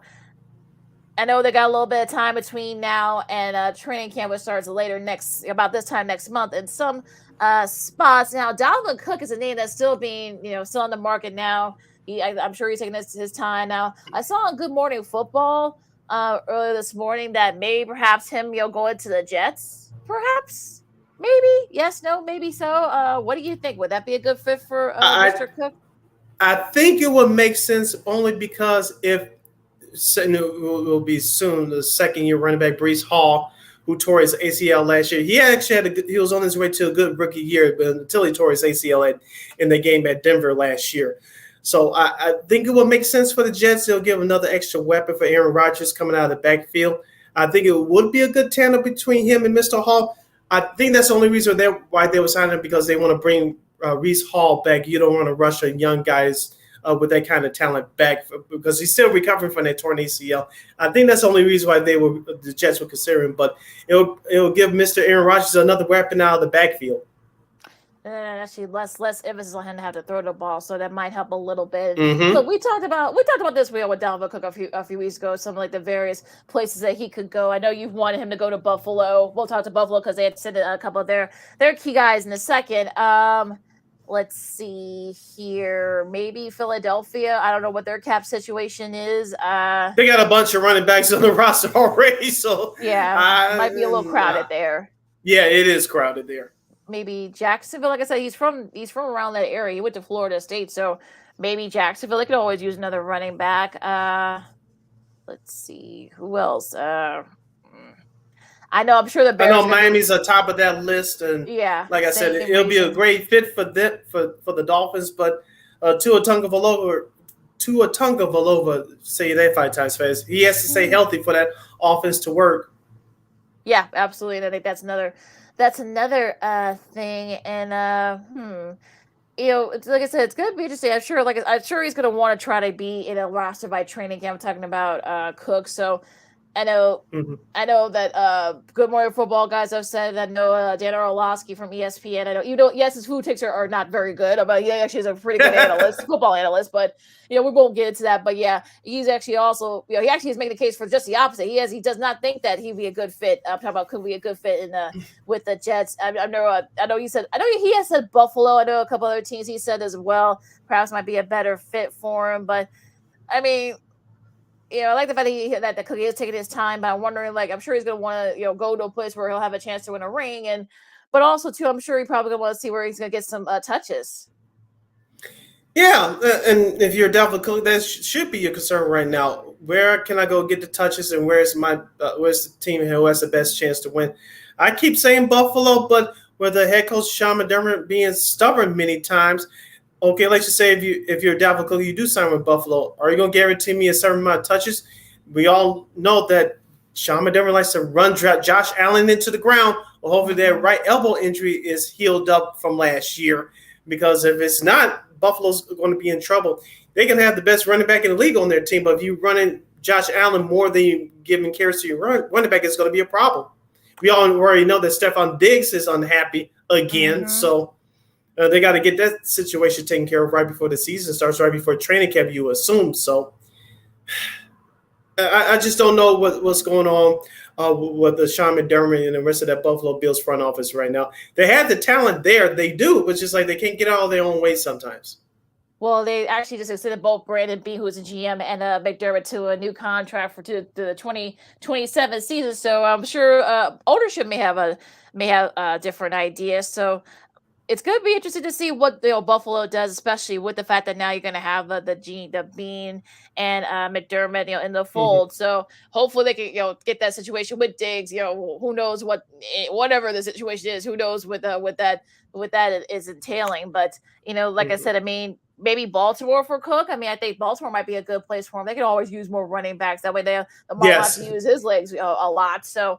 And keep the injuries to a minimum there. So yeah, look, there are places where Cook could go. Now, I know some people, I know of course the Kansas City folks would love to have him on, but y'all got a bunch of running backs, so don't get greedy. Actually, Jerry McKinnon didn't do bad last year for them. Isaiah Pecchio, if I'm pronouncing his name correctly. He did a good job for them toward the end of last season as well. So, and plus they had some salary cap issues anyway, so Dalvin Cook wouldn't fit on their team even if they did want him.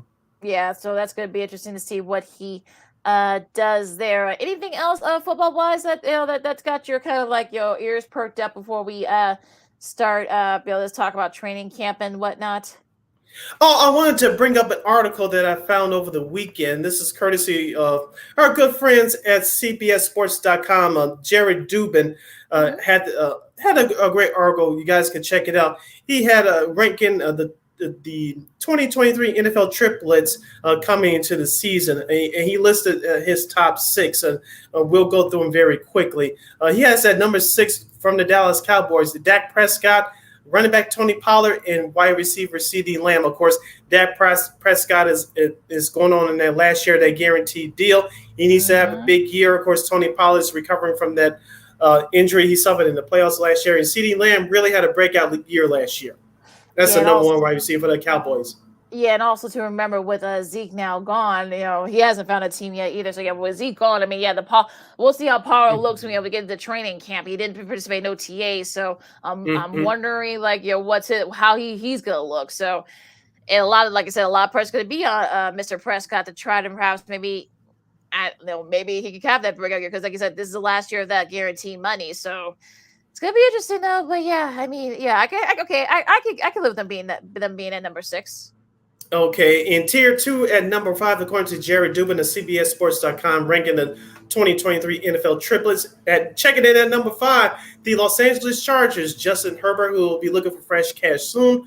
Also, Eckler, who's returning to the team after failing to get a trade request. And wide receiver Keenan Allen, who's been injured the last couple of years. I forgot who we had on from Locked On Chargers, but we talked about Keenan Allen, one of being the best underrated wide receivers in the league, but injuries have caught up with him the last couple of years. But as well as I do, he puts up great numbers whenever he's healthy. And this trio is looking good going into the season. Of course, they have new offensive coordinator Kellen Moore after what happened in Jacksonville last year, blowing that big-time lead in the playoffs. But if this trio is healthy, they could do it again, and expectations are higher for this Chargers team this year. Especially with Kellen Moore taking over as OC. So yeah, that's going to be very interesting to see how this new offense will look. I mean, we know Eckler was not very happy last year. He didn't get a lot of touches. Plus, he was hurt too a lot, so that didn't help his cause either. With the trade value. So hopefully, he can maybe he can have a good a great season coming up, and perhaps maybe get that money, that he probably desperately want. So yeah, I mean, look, those three are great together when they're all healthy, and I think that's been the problem the last few years. So yeah, but yeah, so I'm looking forward to this new breakout. I mean, I think they're going to give the Chiefs some fits. Yeah, I think they will too. Checking in at number 4 on Jared Dubin's list, the Buffalo Bills, Josh Allen, running back James Cook, and Stephon Diggs. So of course, James Cook, for the record, is the younger brother of now free agent running back Dalvin Cook. Dalvin Cook, yep, that's his brother. So yeah, so that's another reason why a lot of folks probably he might want to go back, go Buffalo because his kid brother's there. But yeah, it'll be interesting though with that. I mean, look, if they can get big brother Dalvin to come there, that can only help a little bit, especially with that running back and the running back position. I know hates it that Allen's been leading the team in rushing the last few years, so I don't think he likes that at all. I know he's probably told you that, but yeah.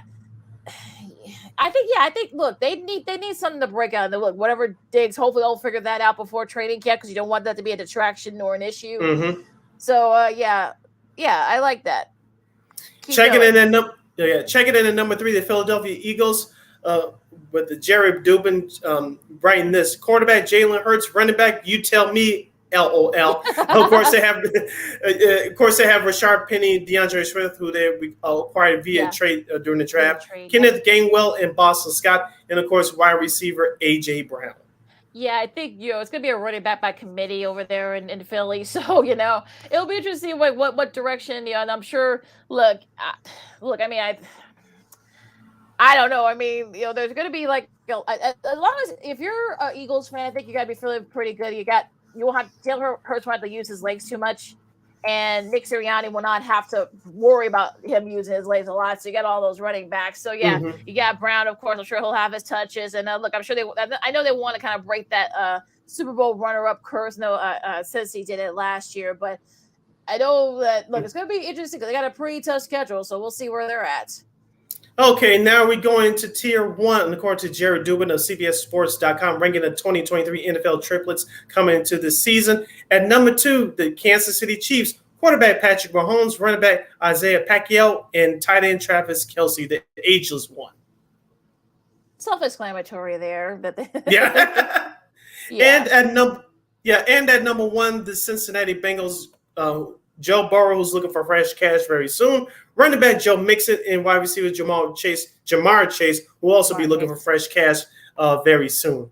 Yeah, it's going to be interesting to see how those three look because, like I said, 2 of those guys who are happen to be old teammates from LSU, they're going to be looking for some fresh paper. So going to be interesting to see where they're at. But yeah, look, I don't mind that.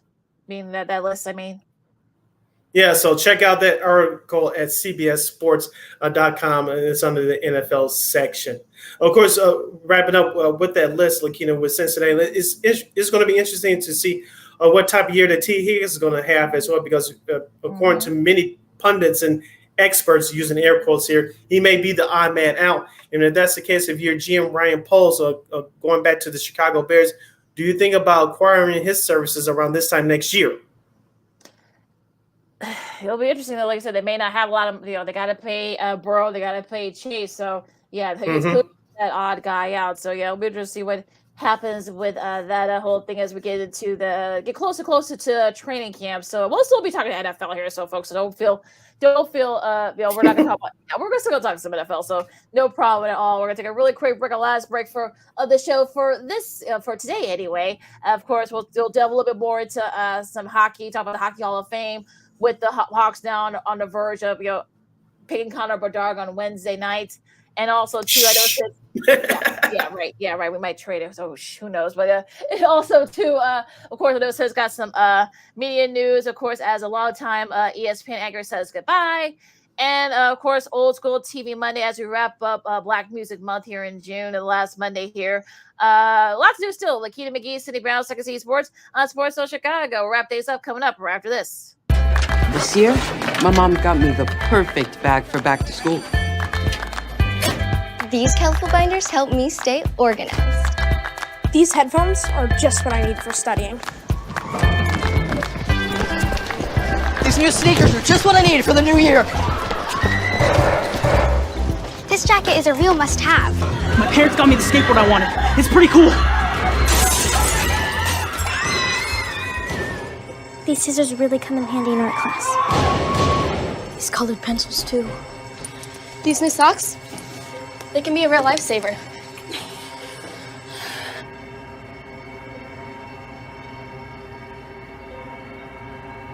I finally got my own phone to stay in touch with my mom.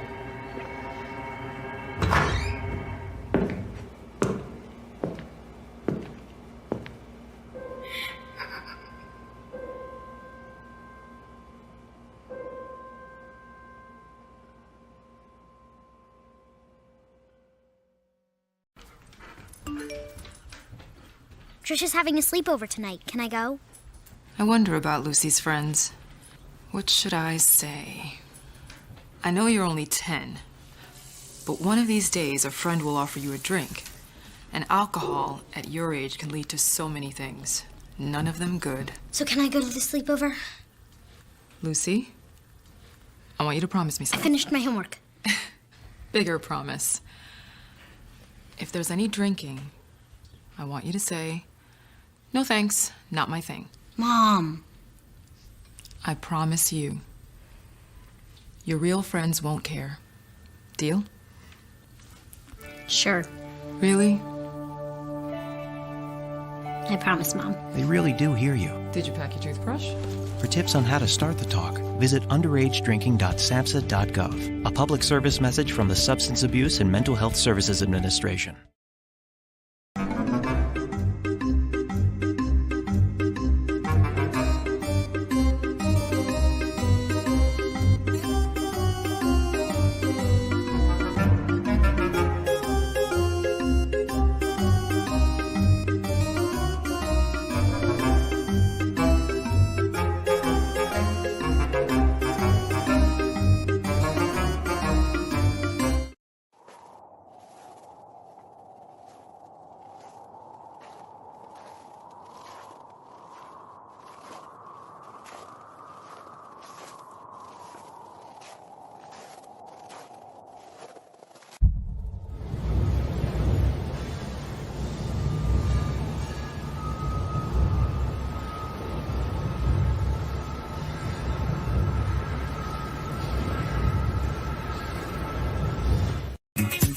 Hey, this is Dr. J, and I listen to Sean and Maya in the morning.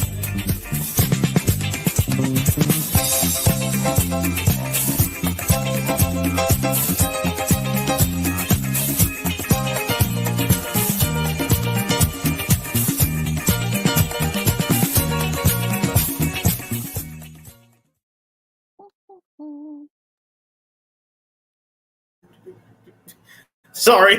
Welcome back to Second City Sports on a Monday edition. We're live and living color right here on Sports Soul Chicago. We're in our last break of the show for today. I'm Sid, that's Lakina. You can follow yours truly on the Twitter and the IG at SidKid80. Once again, it's SidKid80. That's SIDKID80. SIDKID80 on Instagram and Twitter. You can follow me at Kina McGee on the Twitter and at Kina's Good again, the IG. And if you want to get those last minute questions or comments in for the show, you can go to Sports Zone Chicago's Facebook page or Sports Zone Chicago on YouTube. Type in those questions and comments in the comment section. And Lakina will get them up on the screen for you. All right, so now we really did really get a chance to kind of really delve into it because we're up against it on Friday. But yeah, the Hockey Hall of Fame, of course, announced its opening class last week. Of course, Hendrik Lundqvist, who, of course, we know that he's one of the top goalies in the league, for many years with the Rangers and such. And, he leads the class, a pretty solid class. So we'll get to the rest of the class in a second. But yeah, it's actually been his accomplishment with the Swedish national team. I know they won a gold medal, so that sort of also helps him with that front. But yeah, he's a great analyst. Did a great job over at Turner, so very deserving Hall of Fame favorite for Mr. Lundqvist. And he's pretty. Yes, he is cute. Yeah, I will not dispute that. I know you said it too. Yeah. As I said last Friday, he was a great goalie for the Rangers. Took it to the Stanley Cup final back in. He took it to the Stanley Cup final in 2014 before bowing down to the Los Angeles Kings in a tough 5-game series. But he was Mr. Consistent in front of the net. He was one of the tough net miners during his era of hockey. And too bad he couldn't get a Stanley Cup ring to cap off his career. But he's going in the Hockey Hall of Fame in Toronto regardless. So hats off to him for a great career and for the Hall of Fame induction. Yeah, absolutely. Mike Vernon, who has a couple of Stanley Cups too. Of course, he won a cup with the Flames in 1989, as well as with the Red Wings back in, I think it was 97. I want to say 97 or 98. Yes, 97. Yes. Yeah. 97. Okay, so I was right. But yeah, so yeah, another top goalie. There's a kind of a theme. There were a lot of these with some of these goalies. So another deserving, I guess. Kind of like he was definitely one of those guys. You're very tough minded. Stood on his head, especially. I remember that 89 Stanley Cup, and it was he was one of the reasons why the Flames won that. And they actually beat the Kings, on their way to that cup. So he was, definitely one of the more underrated goalies, I should say, in the league.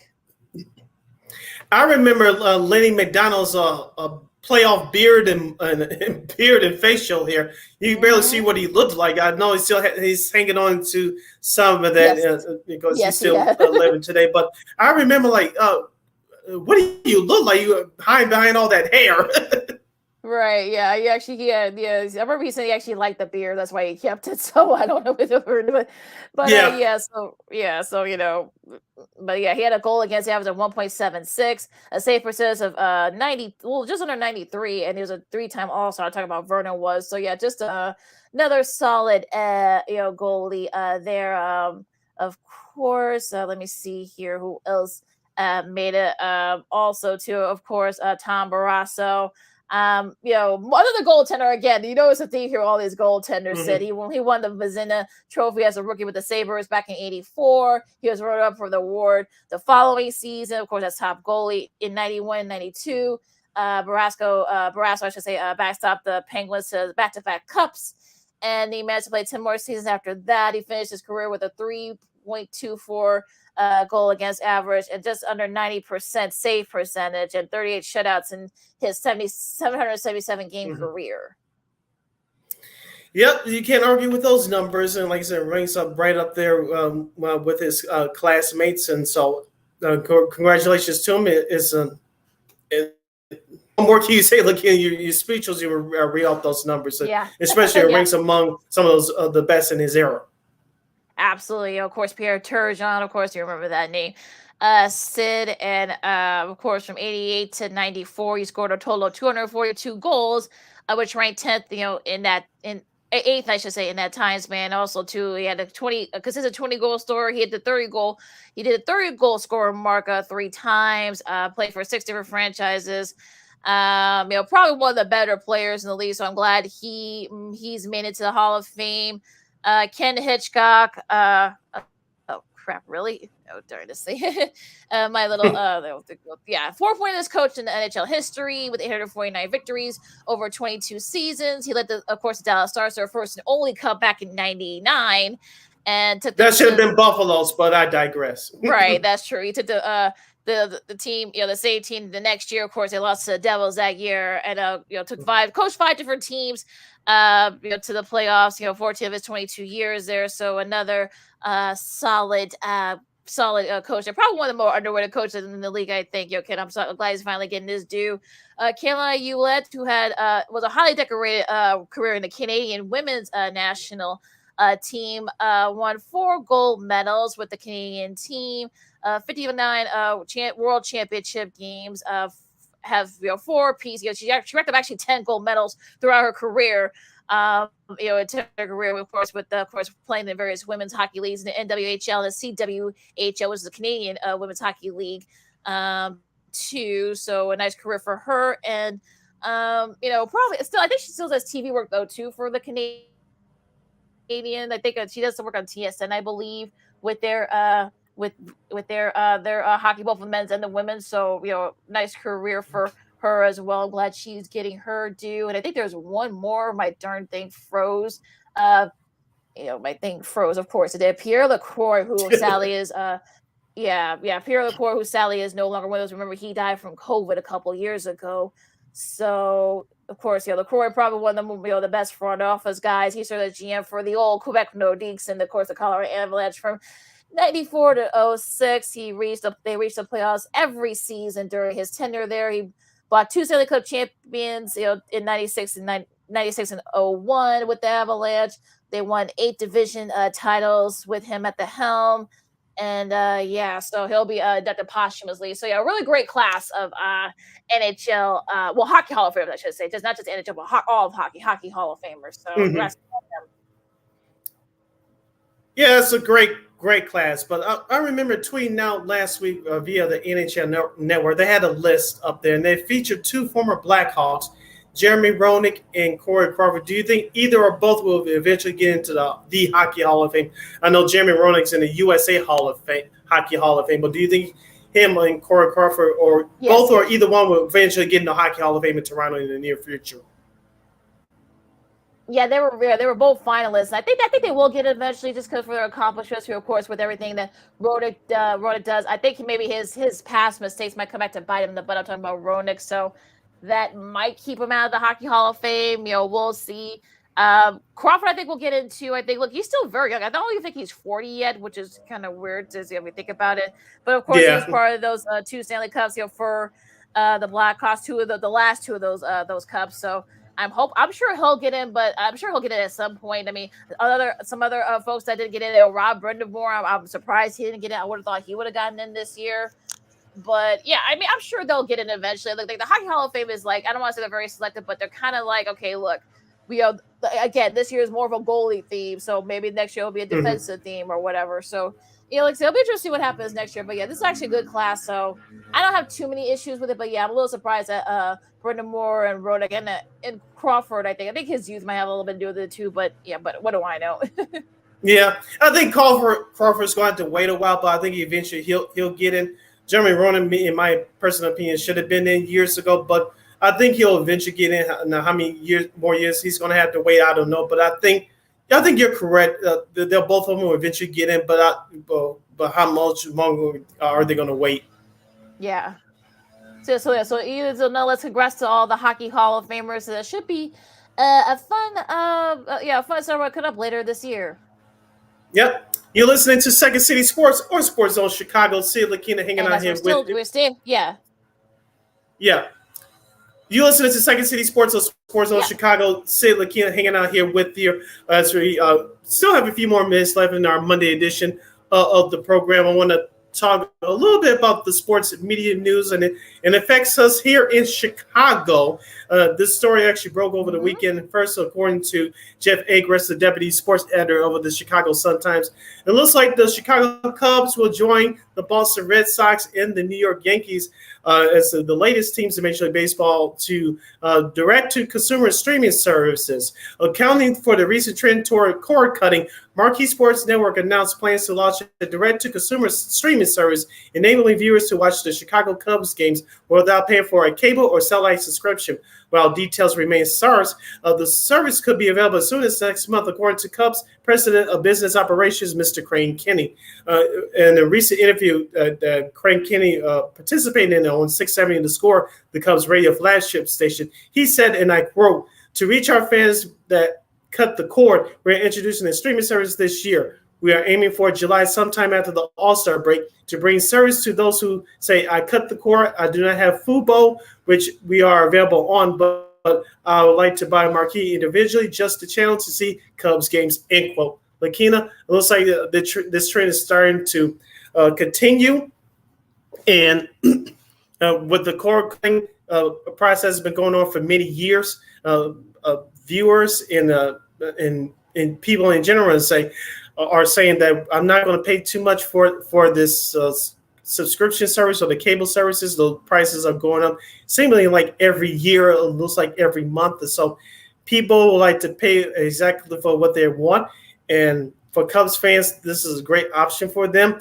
You can pay just to watch what you want, almost like an a la carte service. And this is the trend that the professional sports, I think, in general, are going in. We talk about the Bally Sports situation with the Diamond Sports, the group that owns those regional sports networks. The old model of the regional sports networks are dying, and so it looks like these. We already talked about last week with a couple of teams in the NBA with the Phoenix Suns and the Utah Jazz airing their games next year on the over-the-air channel, and also offering streaming services for their fans to watch their games as well. For the Cubs and for the New York Yankees and the Boston Red Sox, they're doing it in baseball, doing it to a direct consumer service. People, as we say all the time, people want and need options, and this is another way for your product to reach out to your group of fans. Not everybody wants cable anymore, and not everybody wants to pay for 2 or 3 subscription services like your Fubo and your Fubo and Hulu TV and YouTube TV. You have all the channels on one, but you got to pay another subscription service to get another channel. And people don't want to go through that, and I don't blame them. So I think this is a good move for the Cubs, and it's just going to increase their viewership even more.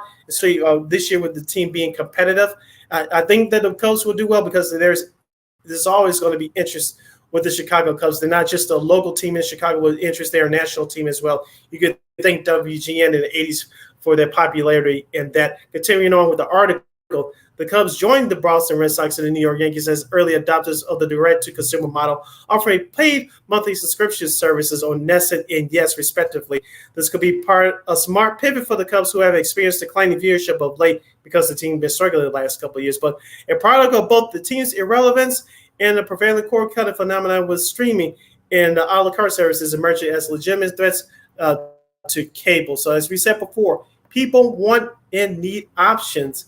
And this is a great thing for Cubs fans and for baseball fans in general. As I talked about before with Lakina, the Major League Baseball has his own, or MLB TV has his own rules of blackouts, in which that rule has been hideous for years. If you live in the state of Iowa, you cannot watch certain teams. I believe it's like 5 or 6 teams. Of course, both Chicago teams, the White Sox and the Cubs, the Kansas City Royals, the Milwaukee Brewers, and the Minnesota Twins, I believe. Those are the teams. If you live in the state of Iowa, you cannot watch. So it's embarrassing. And you got to make your product more available to more people to widen your audience as big as possible. We know that attendance has been on a decline around Major League Baseball for the last few years, minus the 2020 COVID season. So if you're Major League Baseball, you need to do your marketing and do it much better than you are right now, marketing your stars, making your games available to everyone across the United States and across the world as well. And with these blackout rules, it's just silly. So once again, the Cubs are the third Major League Baseball team to start a direct-to-consumer service, courtesy with the Marquee Sports Network, and that's going to come out in the month of July, sometime after the All-Star break. You're listening to Second City Sports on Sports Zone Chicago. I'm Sid. Hopefully, Lakina will rejoin us before we close out shop for today. Let's get into back into the hockey, as the NHL draft for 2023 will take place on Wednesday from the city of Nashville, Tennessee. Of course, the Blackhawks will have the number 1 pick. Of course, the Blackhawks cannot say officially who they drafted, but I was watching NBC Sports Sunday locally here in Chicago last night, and Hawks GM Kyle Davidson was interviewed by Mike Berman of NBC's 5 Sports here in Chicago, of course, friend of the show. And Mr. Berman asked Kyle Davidson about have they decided who they drafted yet. Of course, Kyle Davidson said, we haven't decided yet, in respect to our scouting staff, but we won't reveal that who will be drafted. I'll give them all the credit, just paraphrasing a little bit there at the end. But it'll be disastrous if the Chicago Blackhawks don't draft Connor Bedard. I know there's some other players that are just as equal or talented as him in this draft this year. This is a deep draft for the National Hockey League this year, but Connor Bedard makes the most sense for Chicago. As we talked about before on this show, it speeds up the process just a little bit for the Hawks to rebuild after you let go of Patrick Kane, Jonathan Toews, Brent Seabrook, Duncan Keith, and all those guys who won you those championships over a decade ago. It's a great start to this rebuild. If you draft Connor Bedard, it's going to look good on the resume for Kyle Davidson, but this team still has a long way to go.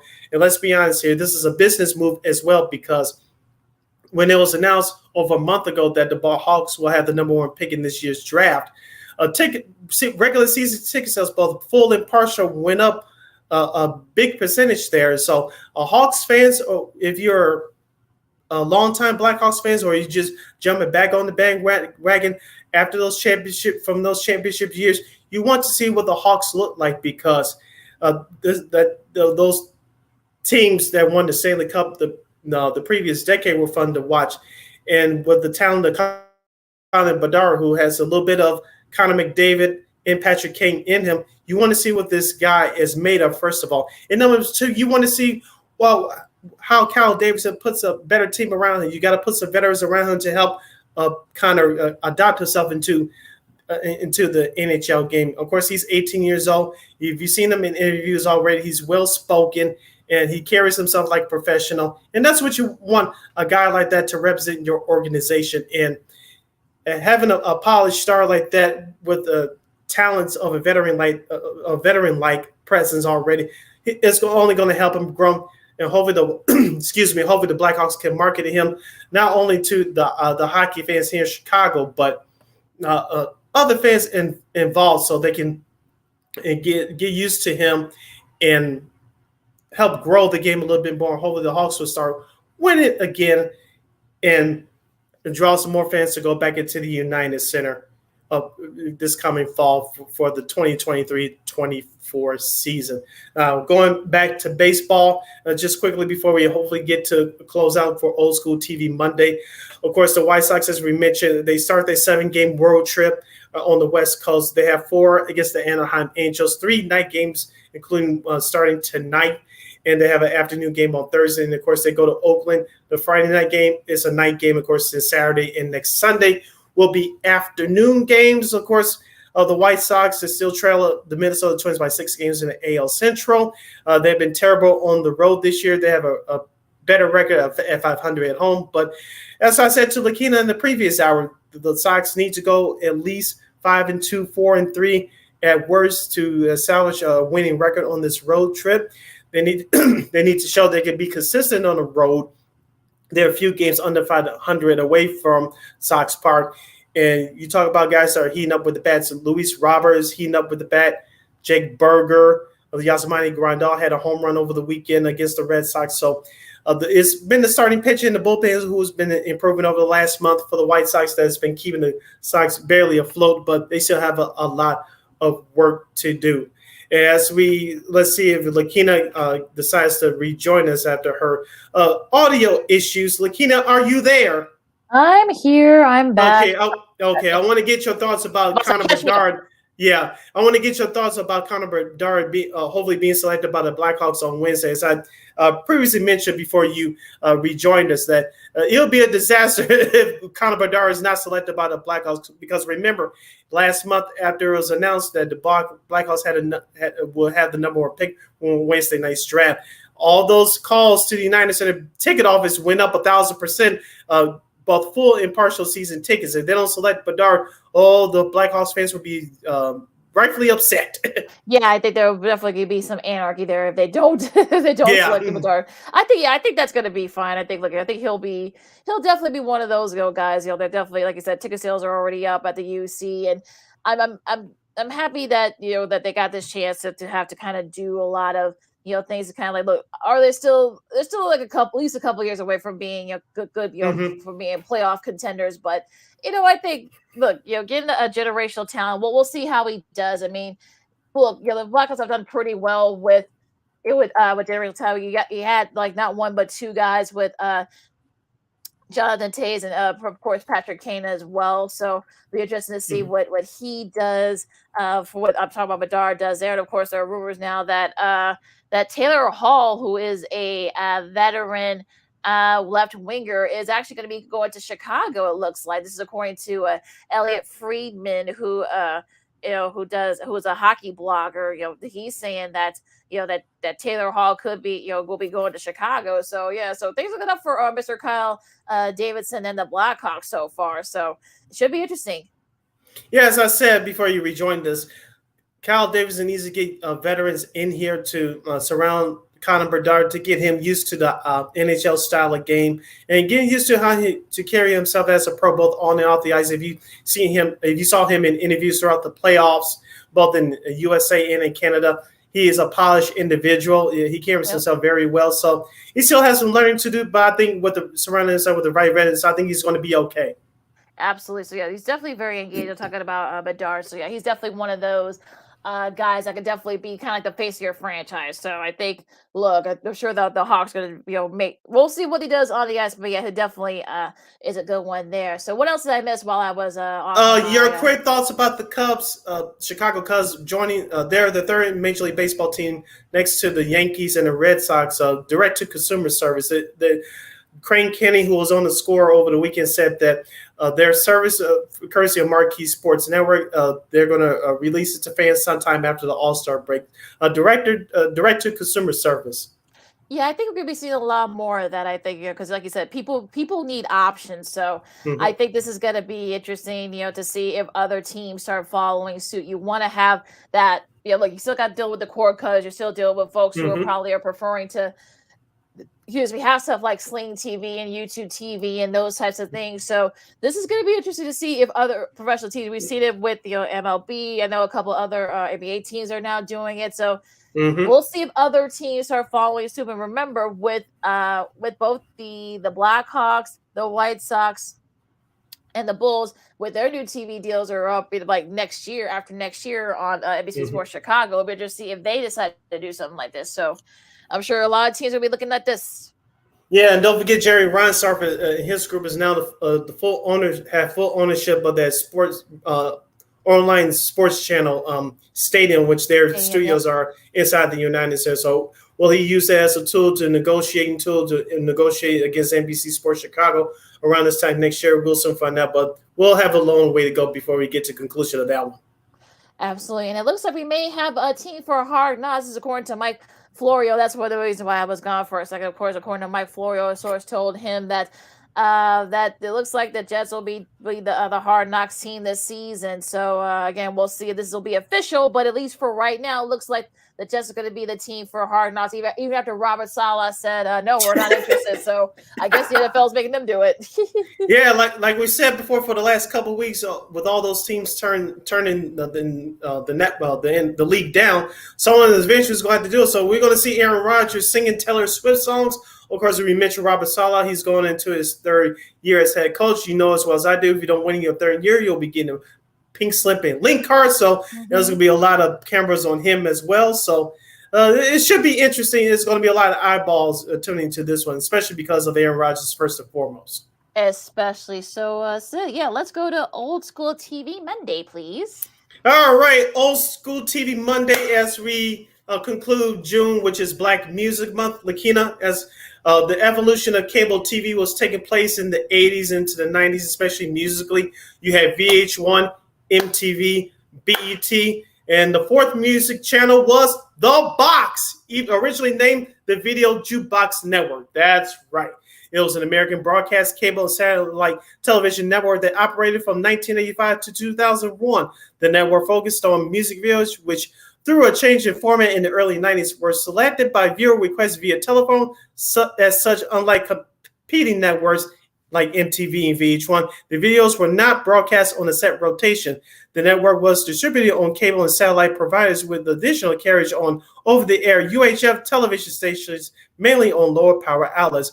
Most of these stations later became affiliates of MTV2 following the shutdown of the Box's U.S. operations, which had been sold off as of 2012, while Viacom remains ownership of the other remaining former Box affiliates.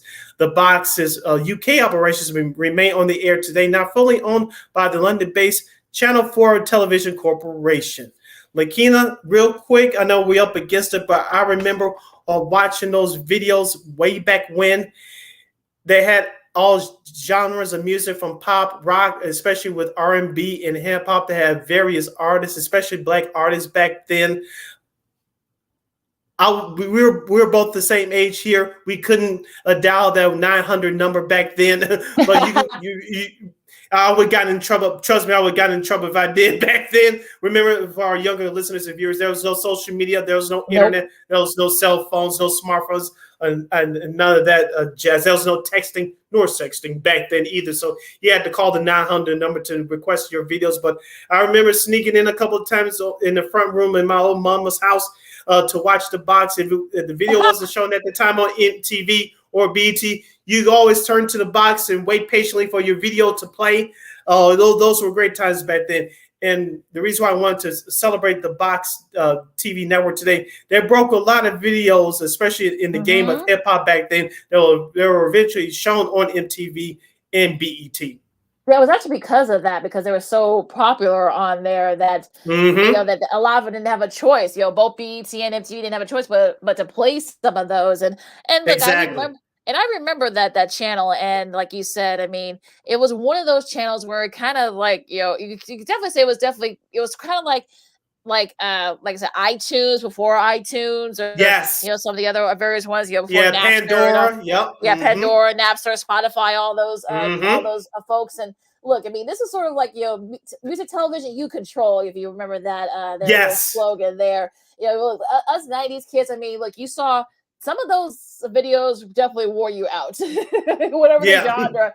I mean, I think I remember the Spice Girls, Wannabe. I think that was played like about 100 times. Yes. Mark Morris's Return the Mac. I remember that song being played a lot. And of course, Sir Mix-a-Lot, Baby Got Back. How do you think that became popular? Yeah, that was very Two Live Crew, especially Two Live Crew. With Luke Campbell going through all those censorship issues at that time, you can always turn to The Box, and their videos were playing right there. yeah, absolutely. Some of those, like I said, there were many music, channels and TV, music videos that were definitely, one of those. Like I said, you saw, that's where you first saw them. You first saw them on The Box. You didn't see them on MTV or BET or VH1. You saw them on that particular channel. And look, it was, it was for everybody. Look, I'm sure everybody did it. They all, called, to see, their favorite channel, on your remote or on your phone or whatever. This was before texting, folks. Remember, like Sid said. So it was definitely one of those channels where it kind of like, it broke a lot of the mold, I guess, for a lot of music videos and such. So before TRL, while Video Soul was very popular, and some of the other various avenues and such, I mean, The Box was the channel to watch back then. So from 1985 to 2001, like you said, Sid, once TRL and Rap City and those shows started becoming popular, that was kind of when The Box sort of lost its edge. I was sad when it turned into MTV2.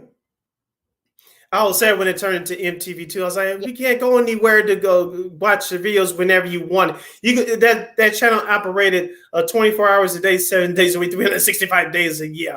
And if you didn't see your video right away, you can always get some rest, come back later, turn to see if your video play. Eventually, it'll play, but sometimes you had to wait a while. But your video will eventually get played if you didn't dial that 900 number, like yours truly. Like I said, if I was a grown man back there, I would have dialed it so many times. Oh yeah, I mean, look, I mean, there were so many songs that people wanted to see over and over and over again. I mean, there were times when, there were, I think Snow's Informer. That was another song that was very widely popular on that channel. What else? I'm sure there were like a bunch of other. I know one of Outkast's first big hits, I think, was played on the box. I forgot which one it was, but yeah, I mean, look, I mean, every genre pretty much for the most part was covered. I mean, they had a lot of the pop hits, like I said, Spice Girls. That was one of the reasons why they became so popular, was because of the box. Like I said, that's how Wabi was played a lot.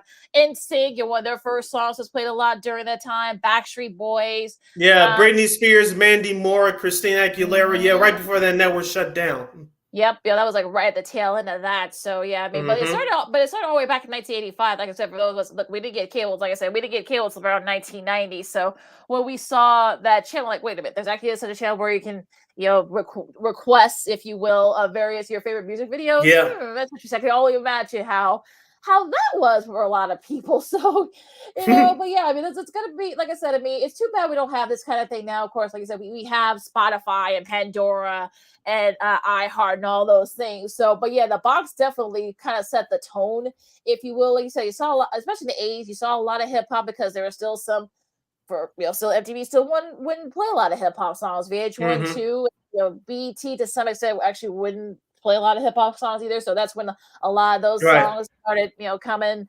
A lot of those guys became household names. Like I know NWA. I think they were having their big their big shot over at the box and such. Big Daddy Kane, among others. Houdini. I mean, this is gonna be, I mean, this is gonna be, I mean, look, this channel definitely kind of paved the way for a lot of those artists from the 80s right up till like the late 90s.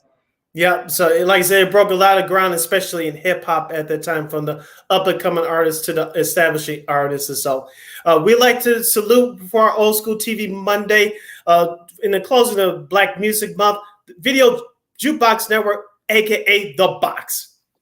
Lakina, close us out. All right, I'm getting songs stuck in my head right now. You follow me at Keita McGee on the Twitter and Akita Screaming on the IG. You can follow yours truly, Sydney Brown, on the Twitter and the IG at SidKid80. Once again, that's SidKid80. That's SIDKID80. That's SIDKID80. Don't forget to download that Sports Zone Chicago app wherever you get your apps. Don't forget to follow Sports Zone Chicago on all social media platforms on Facebook, Twitter, Instagram, and YouTube. Please subscribe to our podcast at War Media Podcast. That's WARR Media, PODCASTS. We're available on all podcast platforms, including the iHeartRadio app. And please give War Media a follow on all social media platforms on YouTube, Instagram, Twitter, and everywhere else on all social media platforms at WARR Media. All right. And thank you very much for this video support. Like, share, subscribe, and tell your friends. Sorry, I'm thinking about that network too, Lakina. Yeah. Let's see. I'm gonna see if I can find some old clips on it on YouTube here. I'm sure they do. Of course, you can catch Sports on Chicago. Speaking of, I like to share and subscribe. You catch Sports on Chicago anytime, anywhere you want on Roku TV. Of course, whatever box you got, whatever device you have, type in Sports on Chicago on your Roku app, whatever what you have. You can catch our show, Sean and Maya, the Smoke Buzz. I think What's Up Cuz is back tonight, so it's interesting to see what they've got coming up here. I'm sure they're gonna be talking about NBA free agency as well. So available on demand anytime, anywhere. Yes, and we will provide. All right. Have a great week, everybody. Enjoy all the baseball that's coming down the pike. Of course, if you're into the WNBA and the soccer and everything else, you can check it out as well. But first, Sid, I'm Lakina. This is Second City Sports on Sports Zone Chicago. We'll see you Friday. Music that you control. Go Sox! Holla!